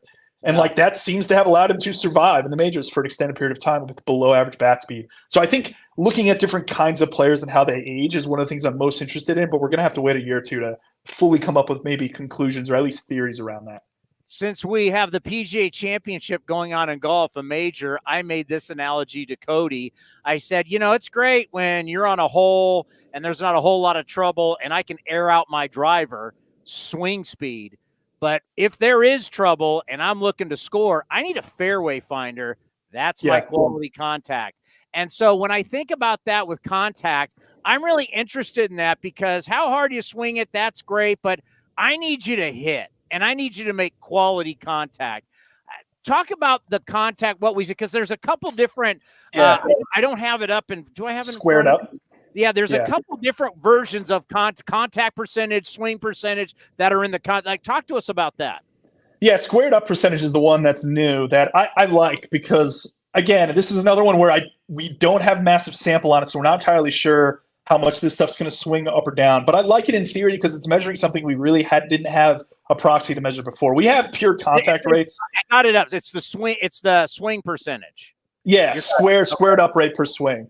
Essentially, what it's doing is it's looking at, based on your bat speed on that swing and the incoming pitch speed, what is the maximal attainable amount of exit velocity that batted ball could have had, right? And then what was the actual batted ball velocity? When you combine and compare the difference, if you get over 80% of your potential, they're counting it as what they call a squared up swing. The theory being that when the ball is on the sweet spot of the bat, that 6 or 7 inch window a bit off the head of the bat, that is where you're going to maximize exit velocity. So you start to see guys that have a really good ability to square up the ball, like a Mookie Betts, despite only having about average bat speed. And then you see the inverse, a guy like Jorge Soler, who's really good bat speed. I think he's like 80th percentile or so, but low ability to square up the ball. So that I like calling it almost like barrel accuracy. I think it just opens up another way for us to talk about hitters that are successful. And also, like, we know the guys that are really good at making contact, like those guys jump out. It's low strikeout rate, high walkway rate. Nico Horner on the Cubs, like there's obviously some guys I imagine on the A's like this. But the guys that are kind of in between are almost more interesting to me. The ones that, don't have a ton of bat speed or high exit velocities, but are still productive. Do we have this squared up metric, this barrel accuracy? Does that allow us to understand how that hitter's good? So I really like that metric because it's not really something we measured in the past. I'd argue to some extent bat speed we were kind of measuring with the exit velocity. The correlation there is pretty good. And again, we're still going to learn a lot about it. But like squared up to me is a cool new stat that we really didn't maybe have an understanding of prior. I totally agree. We talked to Mark Kotze about this, and one of the things he has a problem with, and once again going back to golf, is talking about a golfer, guys on tour, they know where their club head is. They know how to get the club head to the ball. Same thing with a great hitter knows how to get the barrel to the ball. And Mark Kotze has talked to us about a lot of these young hitters. They don't feel their barrel. They don't have barrel control, just like a golfer cannot have club control. They don't have barrel control. This stat tells you whether a guy's got barrel control or not. Yeah, that's a good way to put it. I also think, too, it's hard to, most of the time, I totally agree with Kotze. And you'll hear the same thing, too, from a lot of guys on the pitching side, where it's like, this guy can throw, he doesn't know where it's going, right? That's just the general idea of, velocity versus command. Most of the incentives are built out in baseball to promote velocity and promote bat speed. The training processes around those, I think, are very out there. They're public. You go to Driveline and get a literal program to train your bat speed, I think, for free. It's the same thing on the velocity side. I'd love to see a program for how to train command and how to train barrel control. Those are, to me, almost more the art of pitching and hitting. And as a result of that, it makes a ton of sense for Kotze to be like, yeah, we need to promote that and encourage it. But I think it's very different to then fundamentally teach it and actually see improvement over time. That, I think, is the competitive advantage perhaps some organizations have, is an ability to actually train those two, barrel accuracy and command, which I think are almost equivalents of each other on pitching and the hitting side of things. That is maybe where the next edge is, right? Is the team that has this figured out. And I don't know if any team does. I think teams obviously all have theories around it, but I'm convinced it's not as structured and rigid as the velocity improvement and the bat speed improvement.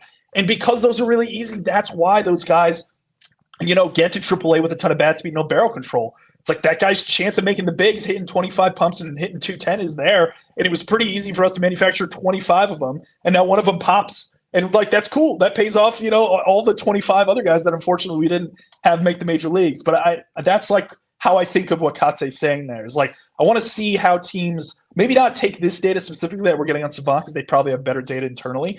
But how do you train command? How do you train barrel control? Those things are fascinating to me, and I love talking to coaches about.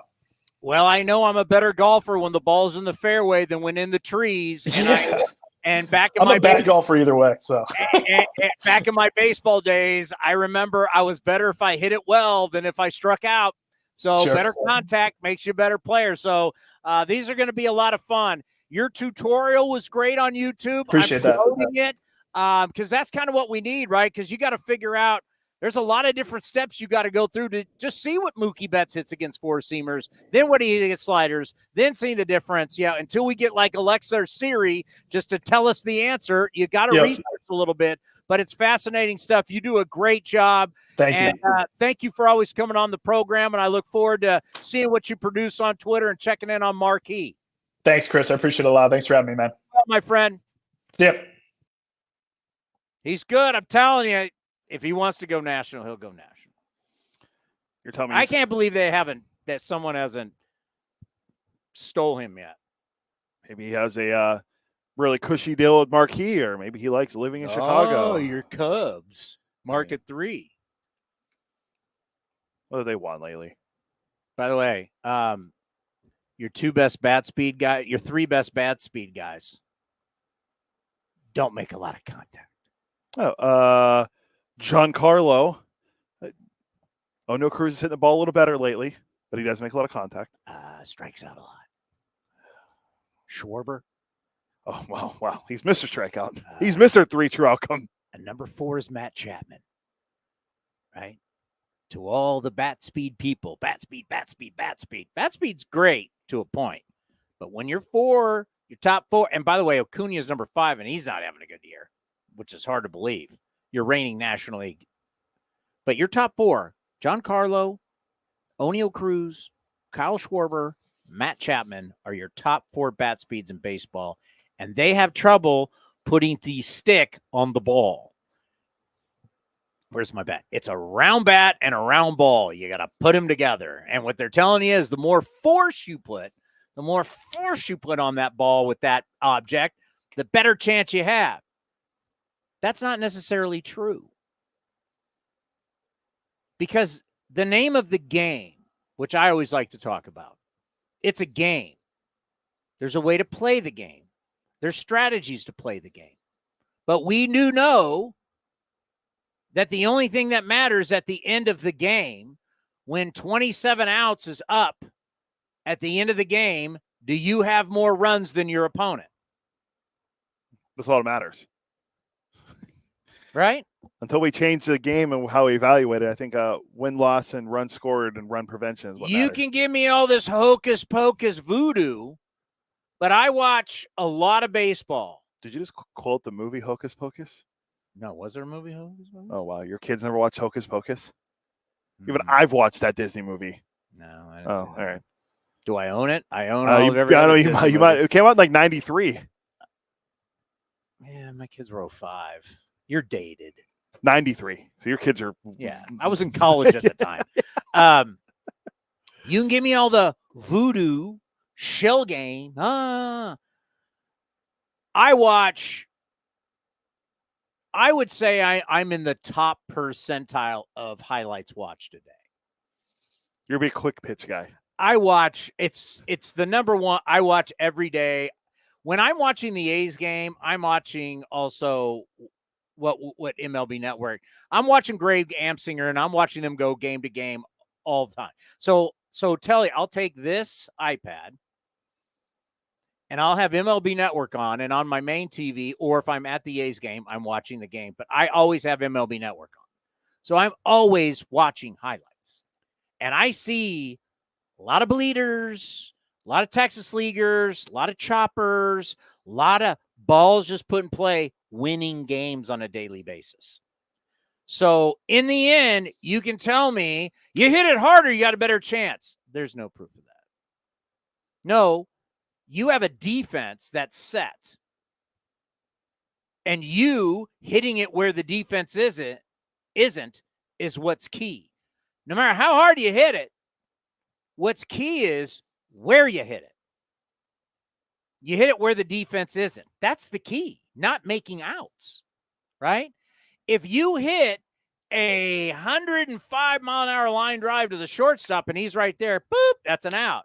Well, your expected batting average is garbage. It's an out.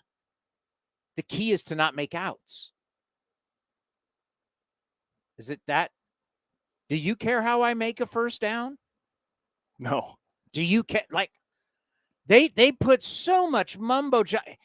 Everybody, no offense, but people like to sound smart. All right? Everybody wants to be the smartest guy in the room. People want to sound smart. People want to be in our position. When they have a microphone in front of them and a camera, they want to sound smart. They want to sound like they're smarter than the average person. And they want to throw all this stuff at you. Boop, boop, boop, boop, boop, boop, boop.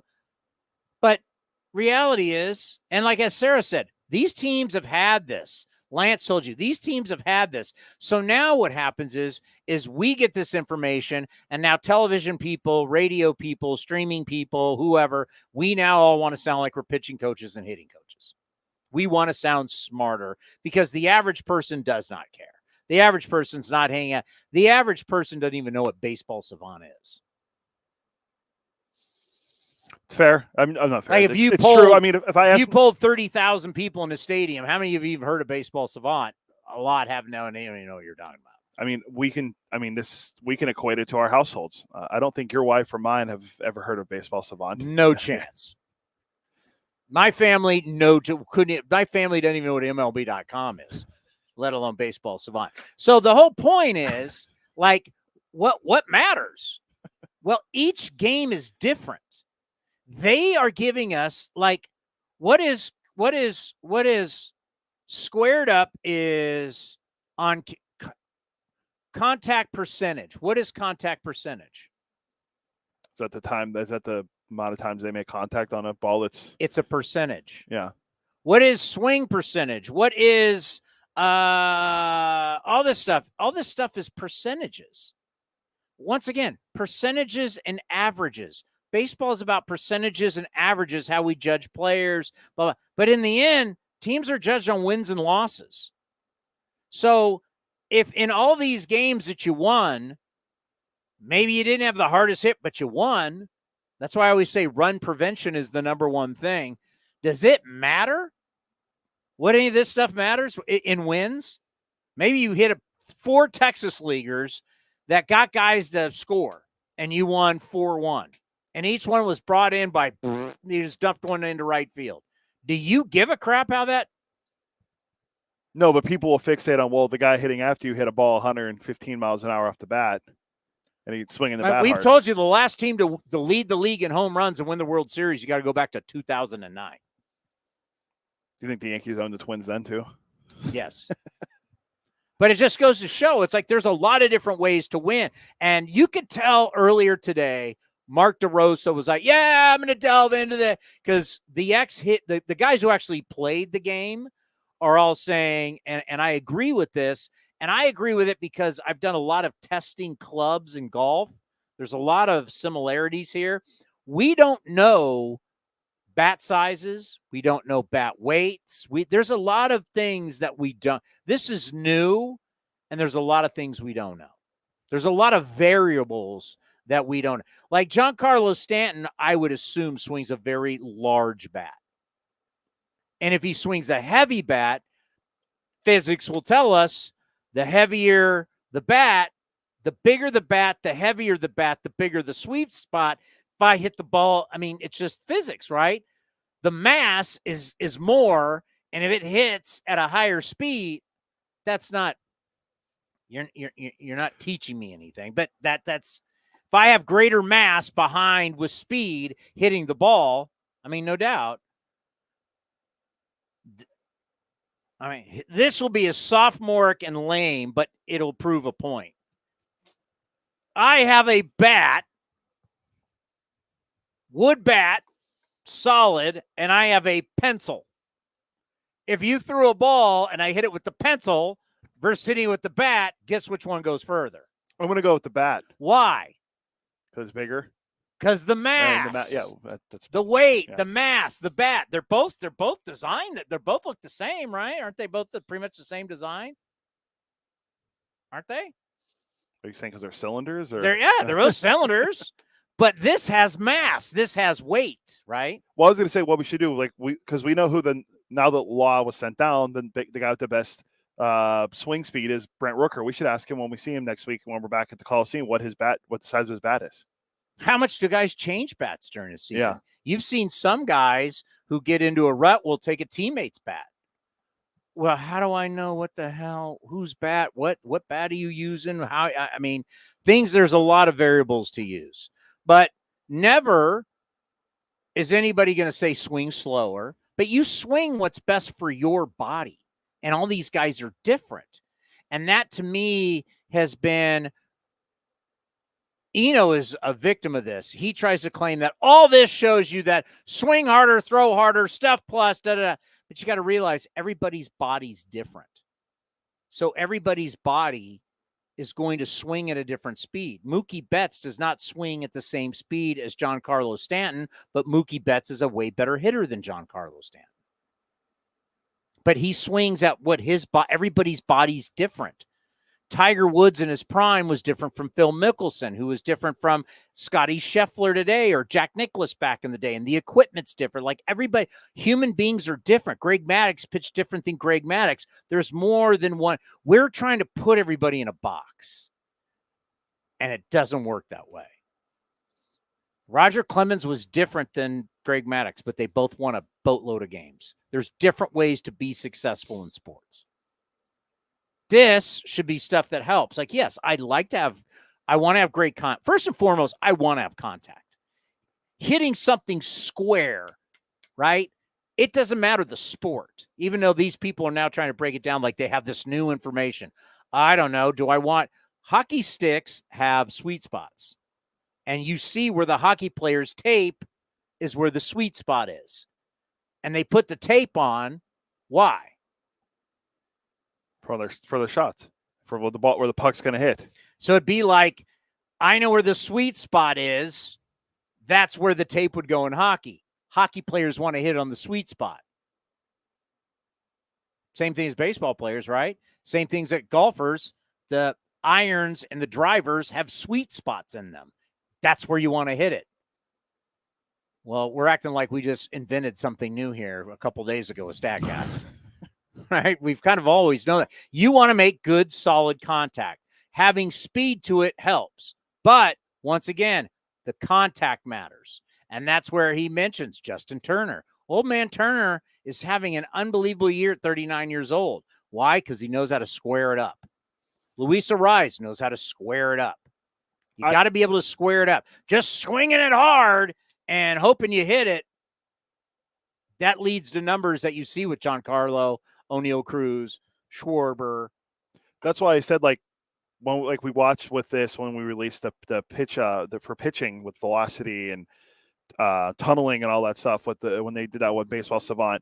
We saw how many guys. There's another guy, Emmett Sheehan from the Dodgers. Tommy, UCL surgery out for the year. Just happened. Did he really? Yeah. There's another guy out, and a lot of this stuff is stemmed off of everybody who wants to throw hard as fast as they can. Now I'm worried that we're going to see a lot of young hitters, high school, college. I mean, hell, even little league. Exceed your body's limits. Yeah, they're going to try to swing as hard as they can every time. They're popping their shoulder out. There's an oblique injury. We've already seen tons of them. Zach Gallup, I'm not saying it's why, but Gallup had an oblique injury and just came back from. I think more guys will start chasing bat speed, and that we're going to start seeing more injuries. Something to monitor over the next couple months, years, to see if that's really what happens, just like we've seen with everyone's elbow essentially, blowing up because they're trying to throw 105 on every pitch. Is Corey Seager, you like him? Yeah. Man, I'm just going down this list, and you just look at some of the guys that we view. Trey Turner, guys that you just view as some of the best in the game. Hey, your guy Mike Yastrzemski for you Giants people. I mean, you look down and you're going to be like, oh, man, that guy's got below average bat speed. And you're like, what?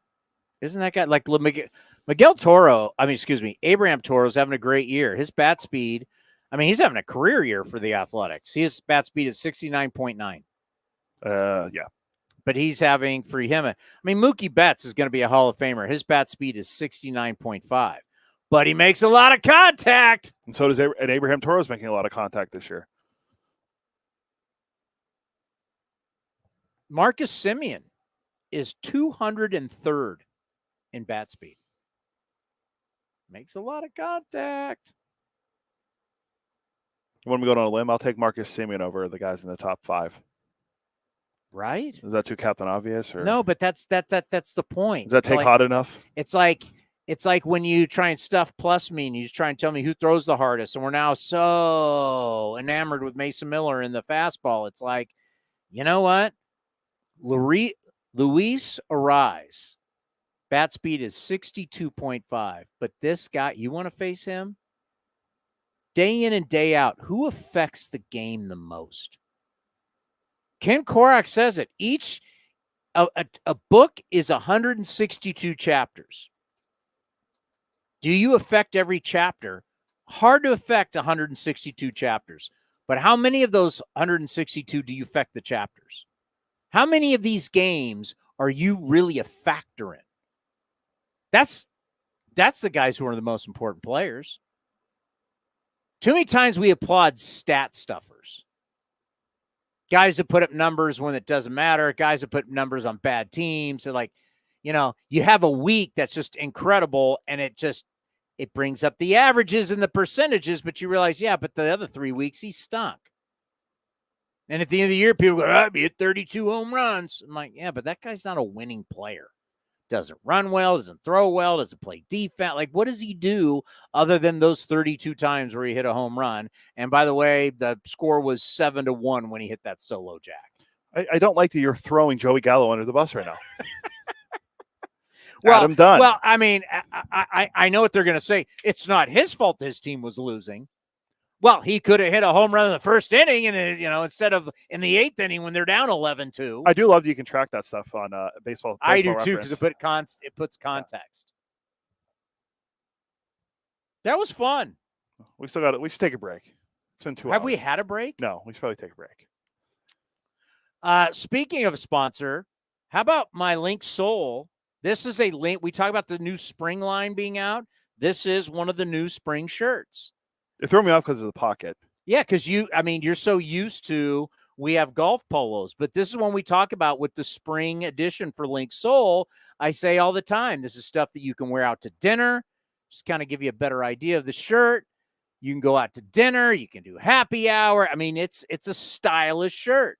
It's just not all golf. I mean, feel it. The quality is fantastic. Yeah. Link Soul. They've got their spring edition out, and the fabrics, you're going to absolutely, they're awesome. So whether you do want golf or you want stylish for going out, whether it's lunch, this would be perfect for lunch, dinner. I mean, because now it's warming up. You're sitting outside to have dinner or lunch. This is perfect. Stylish. It's not all golf. Check out our friends at Link Soul. All right, coming up, who do we got? We're done with the guess. That we can get into it. The bullpen thing about the MLB wrote about the A's. There's 2 pitches the A's throw more than anybody else. I don't know if you saw that part in there. The bullpen does. I think we lead the league in these 2 pitches. That are not fastballs. Not fastballs. Nobody throws fastballs anymore. You realize the Red Sox are only throwing fastballs 30% of the time. And believe it or not, I haven't looked coming into today, but they were leading baseball in ERA. And I heard Farhan talk about, they're doing a great job. And, Andrew Bailey, and say, oh, man, only if the Giants had that guy before. Oh, wow. Shots fired at the black and orange. Don't tell Kruko you said that. If only they had him, maybe they wouldn't be getting their ass kicked by the Dodgers all the time. Oh, Dodgers did lose yesterday. The Giants did beat the Dodgers one time yesterday. Okay, coming up next, he has with the A's throw more than anybody else. Bullpen-wise, yeah. We throw this more than all 30 teams. That's what it says. And there's 2 pitches that we throw more than anybody else. And I have my stat for stat of the day. I have it. I'm going to reveal my stat of the day before we actually do A's Total Access. That all is next, right here on A's Cast Live. Where does one community end and the next begin? Across the railroad tracks? On the other side of the river? Is it between the east side and the west side? At Comerica Bank, we believe it's all one community, and we're all part of it. That's why Comerica has invested over $20 million for affordable housing, financial education, and workforce development in lower-income communities. Because when we raise expectations for everyone, we all rise. Member FDIC, Equal Opportunity Lender. Whether it's a midweek trip to the ballpark to catch a game or a weekend of baseball for the family, grab your tickets for an A's game this season. Secure your seats today for all the biggest matchups, fireworks, drone shows, giveaways, and more. Don't miss out on all the things happening this season. Throws and Seth. It's a drive into center. It's deep, and Straw is back at the track. He will turn and watch it fly. So grab yours now at athletics.com/tickets. That's athletics.com/tickets. Baseball season is officially here, and there's no better time to build your collection of Topps trading cards. Topps packs feature everything from top stars, rookies, game-used memorabilia, and autographs from players around the league, as well as special inserts and surprises. Visit your local hobby shop, retailers, and Topps.com to collect the first product of the season, Topps Baseball Series 1. Follow @Topps on social media to join the conversation and start sharing your collection today. Hi, fans. This season, Kingsford Capital Management is the official hedge fund sponsor of the Oakland A's. At Kingsford, down to business is their way of seeing the world. Investing has its pitfalls, treacherous chasms of half-truth and despair. Kingsford's mission is to create opportunity through application of proven innovation and entrepreneurial focus with trust, tenacity, loyalty, and growth, establishing a strong reputation as a proven intendant and validated bedrock of American finance. Kingsford Capital, down to business. This is the place where you can dance like nobody's watching, win like nobody's business, and get away like you mean it. So what are you waiting for? Come join the party. take that evening out and make it a night you'll never forget. This kind of action can't be beat.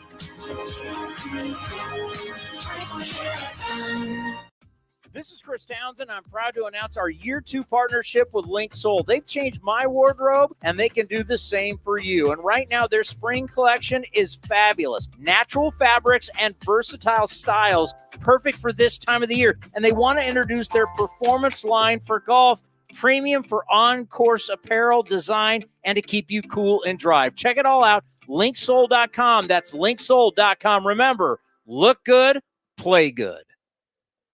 With more sunshine returning, it's time to get outside and make the most of what Cinnabar Hills Golf Club has to offer.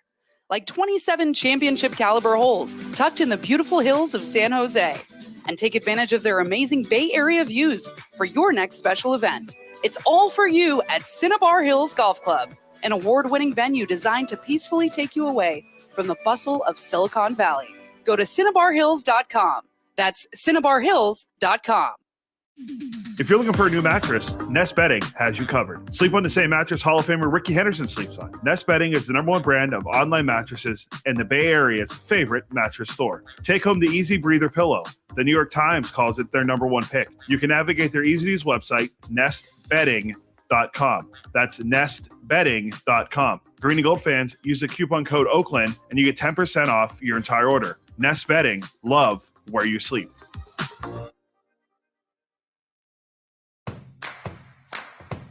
You deserve extra. Extra Mile is where you get it. You don't just deserve breakfast. You deserve extra fresh Mile 1 coffee just the way you like it. You deserve more than a quick bite.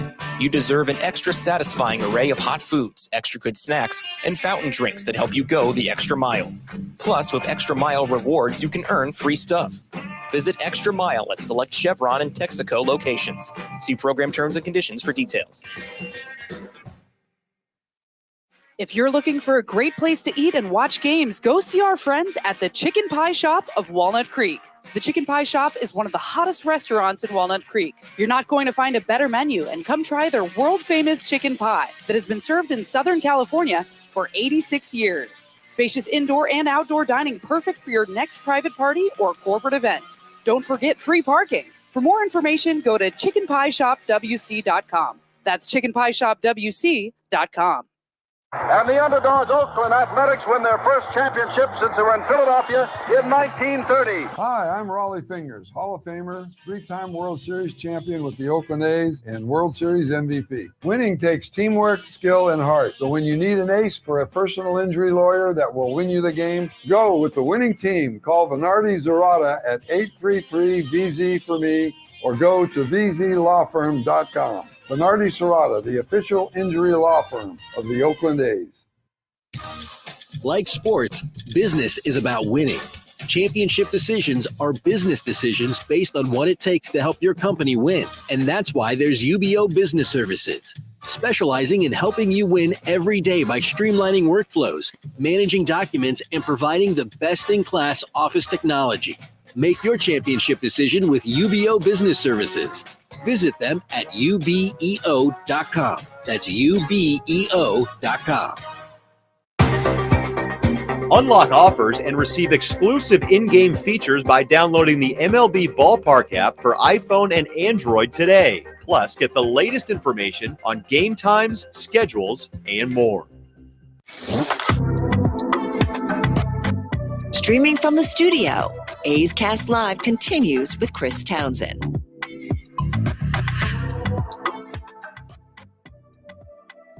That last spot there you heard with the MLB Ballpark app with the voice of the AA Missouri Cardinals, Alex Jensen. I was talking with him last night because the Rockhounds Midland's playing against them. So good to catch up with Alex Jensen last night. He told me that Midland's manager, Gregorio Petit, is looking forward to coming on A's Cast with us. So I'm going to set that up in the next few weeks when we're back in the road studio. I'm not at the Coliseum to talk to Gregorio and see how our things are going in Midland, even though our guy, Jacob Wilson, not there anymore.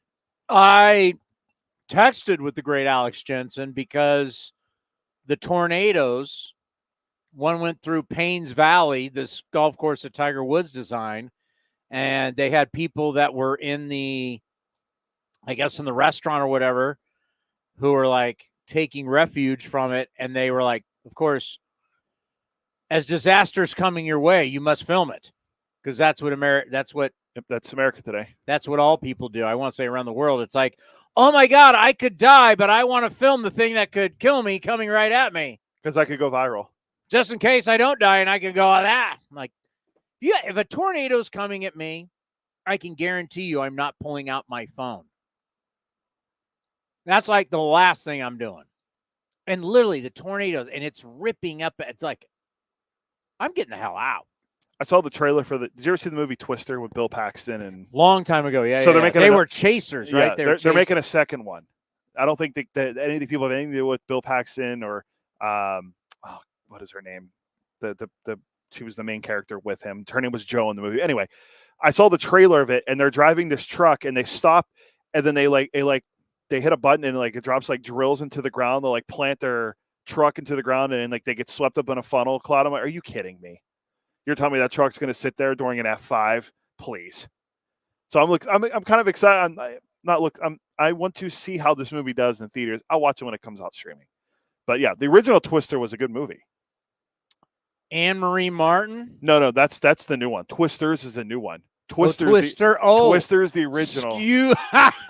Excuse me. What was her name? I'm looking at her right now. She was in a sitcom. Helen Hunt. Helen Hunt. Yeah. What was she in? She was in What Women Want with Mel Gibson. Yeah, but she was in a sitcom, wasn't she? Mad About You? Yeah. Was it? Like Hold on. I know this has nothing to do with baseball or A's baseball, but we're talking about tornadoes, and we're always trying to make things go full circle. Mad About You, yeah. UCLA. UCLA, but didn't graduate like a lot of actresses. I forgot she was in. And actors. I forgot she was the love squeeze in Castaway with Tom Hanks. She was from Burbank. What was it? She was in what? Mad About You? Mad About You, yeah. But remember, she was the you've seen Castaway, right? Tom Hanks, Island, Wilson. That's his girlfriend. That when he disappears for 4 years, and then he comes back, and she's remarried. Yeah. I think is it Big from Sex and the City? I think it's who the guy is. No context whatsoever to that whole storyline, but I think it's who the guy is. Mr. Big. Mr. Big, yeah. Speaking of Sex and the City fan, I see, huh? Just like me. Oh, no. I own the entire Sex and the City DVDs that no one watches anymore. I own all the Friends. You can stream all of them. Yes. That's why. They're all on Netflix and yes. And let me have a roast. Speaking of roast, I'm trying to lead to Tom Brady here. But yeah. Oh, yeah. My wife had to have all the Sex in the Cities, had to have all the Friends, had to have them. You know where they are? In the garage. Right over there. Yeah, because we don't. Anybody watch DVDs anymore? I sold my Blu-ray player. No, I gave it away, actually. Not DVD, Blu-ray, then the one that came after it. I got rid of that, too. Oh, we had to have all the Sex in the City. The whole thing's out. The whole thing. We got to have all the Friends. My favorite show. It's my favorite show. Now you can watch it on Netflix. How many people still have all their DVDs? I don't. Oh, I have Blu-rays too. For what? You're never gonna watch them because they just sit in our entertainment center. You're never gonna, because now you can just boop and it pops up. Friends. You want some Friends? I got Friends. I got every season of Friends. What if the internet right around the corner here? What if the internet goes down? Then you have the old player. That's a good point. Okay. Tom Brady. As everybody is geeking out, this is incredible. Everybody's bat speed and contact. Everybody's talking about Tom Brady and his debut of football games that are not for months from now. Not the NFL Christmas Day on Netflix. That's out there too. My phone's being hammered today with Tom Brady stuff about football. We're sitting here going, "Oh my God, we can have bat speed and short bats and a sword, the ninja, and everybody's talking about Tom Brady." Well, you know why, right? Baseball needs to figure it out. Well, you informed me. Tom Brady now isn't all that happy about the roast. Yeah, some about his kids. Yeah. Well, when the roast starts talking about the wife cheating with the jiu-jitsu instructor, might be funny to all of us, might be funny and great for Tom Brady in his bank account because he got paid how much to do it? I don't know the number. People are getting paid. People are making money.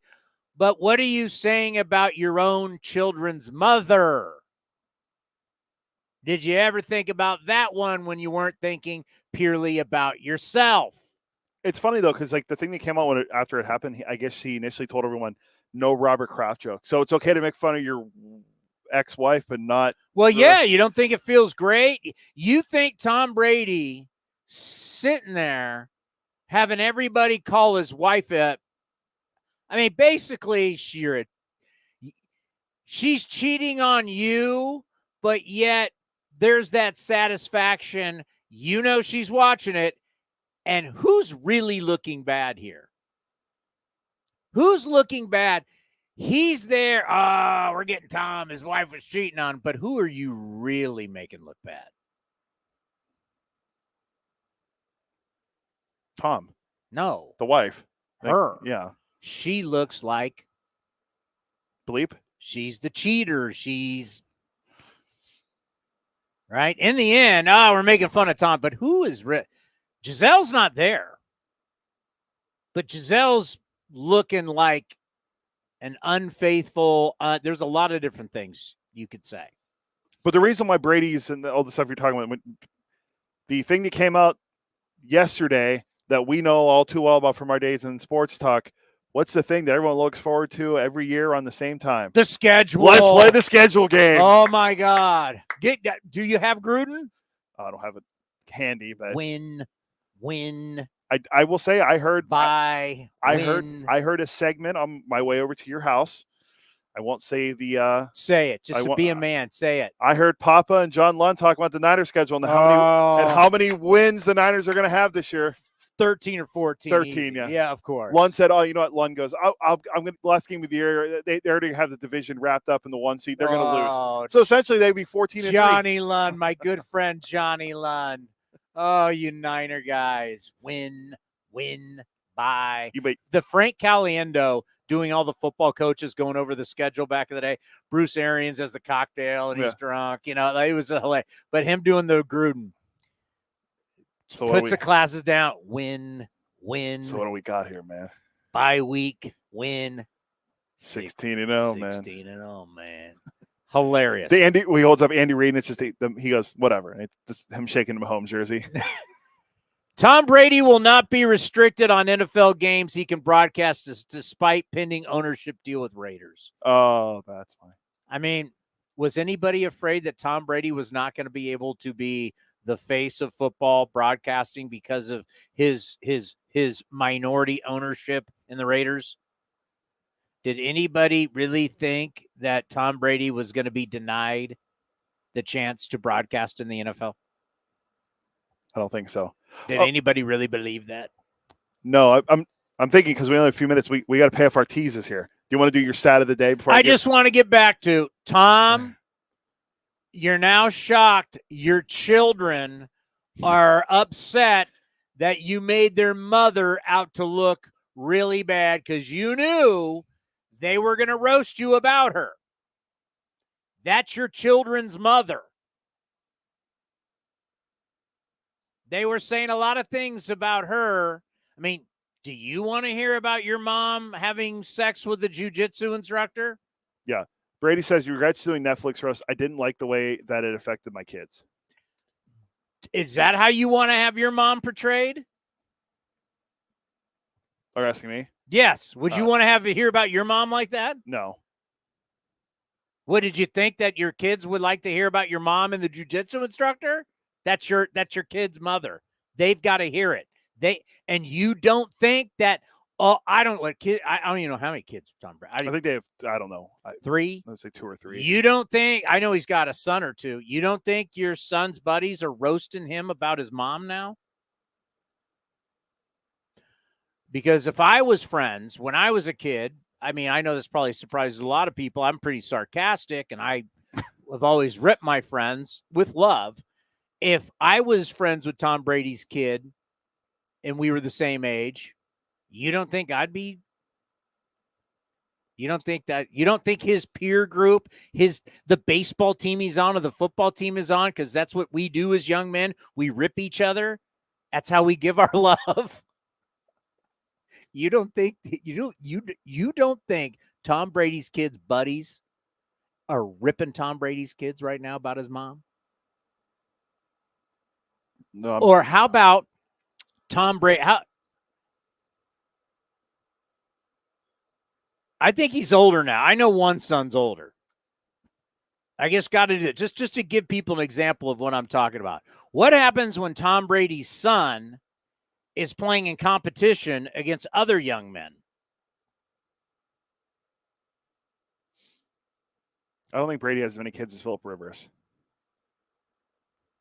How many kids does he have? Says he has 3 kids.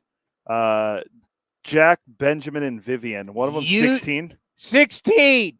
You don't think when young Jack is playing football or baseball that the other kids are not bringing up the jiu-jitsu instructor and his mom? The rival team's not?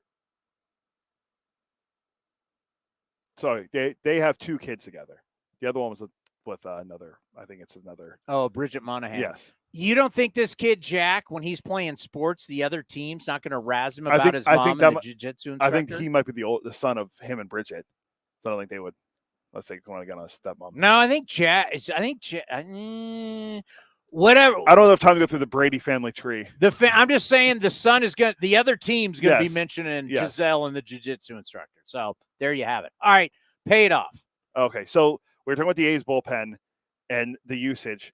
So it brings up Austin Adams. He throws his slider 82% of the time. That's the second highest usage rate of any pitch in baseball. By the way, I'm shocked it's not higher because when I watch him pitch, it's the whole time. Slider.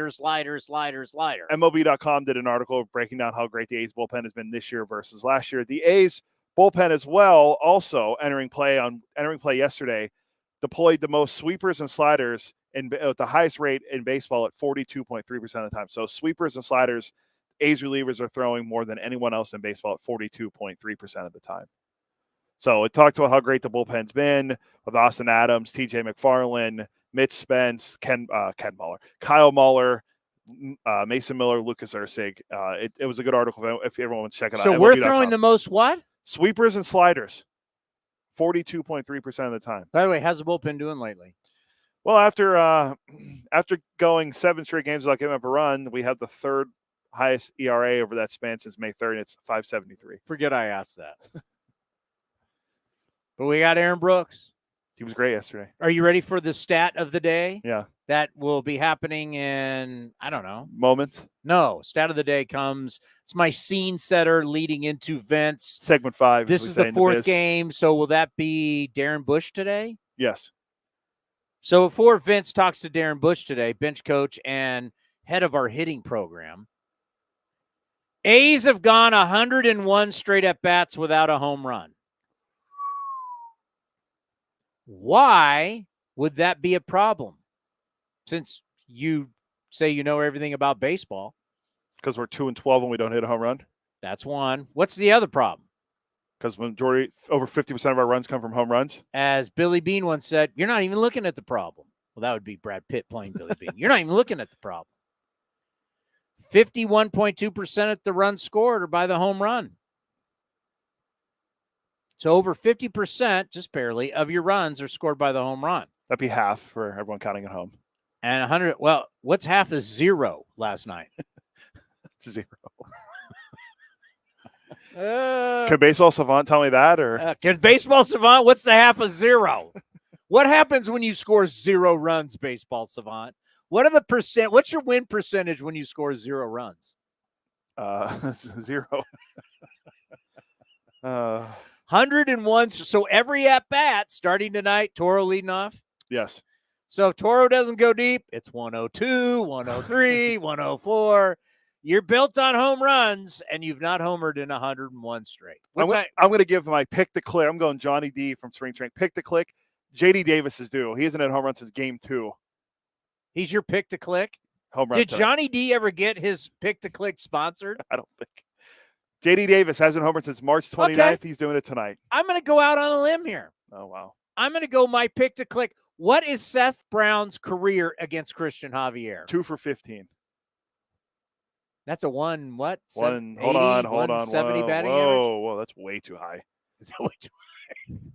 2 for 15 is 133. 133. Seth Brown career is 133 against Christian Javier. Seth Brown right now is hitting 179. My pick to click, Seth Brown. I thought you were going to go Rooker. I'm saying, oh, wow, way to go, going out on a limb. I think Rooker, Bleday and Rooker. It's Bleday and Rooker, and is this it? Yeah, that's it. We had a great show. We've had a great week. This has been a fun week. Great guests, great topics. Well, wait till tomorrow when we bring your favorite Royal guy of all time on. Not George Brett. You won't let me book him. George Brett turned 71 yesterday. My favorite player all time. We're going to have, hopefully, Kotze. You're in charge of that. And then we're going to have the Hudman. Oh, he'll make me want to run through this wall right here. Hudman should have been a football coach.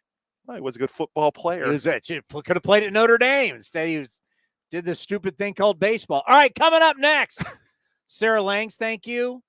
Lance Brozdowski from Marquee Sports and Xavier Scruggs from MLB Network and ESPN. Up next, we've got A's Total Access. Game 4 of the 4-game set between the A's and the Astros right here on A's Cast and the A's Radio Network.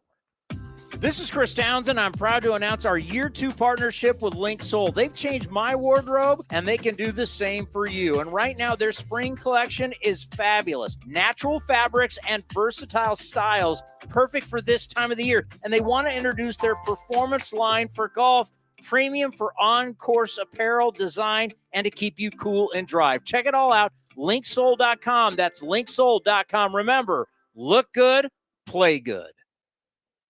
Where does one community end and the next begin? Across the railroad tracks? On the other side of the river? Is it between the east side and the west side? At Comerica Bank, we believe it's all one community, and we're all part of it. That's why Comerica has invested over $20 million for affordable housing, financial education, and workforce development in lower-income communities. Because when we raise expectations for everyone, we all rise. Member FDIC, Equal Opportunity Lender. Baseball season is officially here, and there's no better time to build your collection of Topps trading cards. Topps packs feature everything from top stars, rookies, game-used memorabilia, and autographs from players around the league, as well as special inserts and surprises. Visit your local hobby shop, retailers, and Topps.com to collect the first product of the season, Topps Baseball Series 1. Follow @Topps on social media to join the conversation and start sharing your collection today. If you haven't been to the Chicken Pie Shop in Walnut Creek, what are you waiting for? You're going to love the new menu, and it's a great place to watch all the games. Come taste their world-famous chicken pie that has been served in Southern California for 86 years. They have a new spring menu with special dishes and a full bar with new delicious spring cocktails. Spacious indoor and outdoor dining, perfect for your next corporate party or birthday celebration. Don't forget free parking. For more information, go to chickenpieshopwc.com. That's chickenpieshopwc.com. Nestled in the hills of San Jose, minutes from Silicon Valley, Cinnabar Hills Golf Club offers 27 holes of championship golf, a first-class pro shop, practice facility, and great food in the grill. This time of year also means family and business get-togethers. Let the folks at Cinnabar Hills make your event unforgettable while enjoying their award-winning venue. It's all there for you. Championship golf, a great space for any events, and incredible food. See it all at CinnabarHills.com. That's CinnabarHills.com. Hi, fans. This season, Kingsford Capital Management is the official hedge fund sponsor of the Oakland A's. At Kingsford, down to business is their way of seeing the world. Investing has its pitfalls, treacherous chasms of half-truth and despair. Kingsford's mission is to create opportunity through application of proven innovation and entrepreneurial focus with trust, tenacity, loyalty, and growth, establishing a strong reputation as a proven intended and validated bedrock of American finance. Kingsford Capital, down to business. Whether it's a midweek trip to the ballpark to catch a game or a weekend of baseball for the family, grab your tickets for an A's game this season. Secure your seats today for all the biggest matchups, fireworks, drone shows, giveaways, and more. Don't miss out on all the things happening this season. Rose and Seth. It's a drive into center. It's deep, and Straw is back at the track. He will turn and watch it fly. So grab yours now at athletics.com/tickets. That's athletics.com/tickets. If you're looking for a new mattress, Nest Bedding has you covered. Sleep on the same mattress Hall of Famer Ricky Henderson sleeps on. Nest Bedding is the #1 brand of online mattresses and the Bay Area's favorite mattress store. Take home the Easy Breather pillow. The New York Times calls it their #1 pick. You can navigate their easy-to-use website, nestbedding.com. That's nestbedding.com. Green and gold fans, use the coupon code Oakland, and you'll get 10% off your entire order. Nest Bedding. Love where you sleep. This has been a presentation of the Oakland Athletics.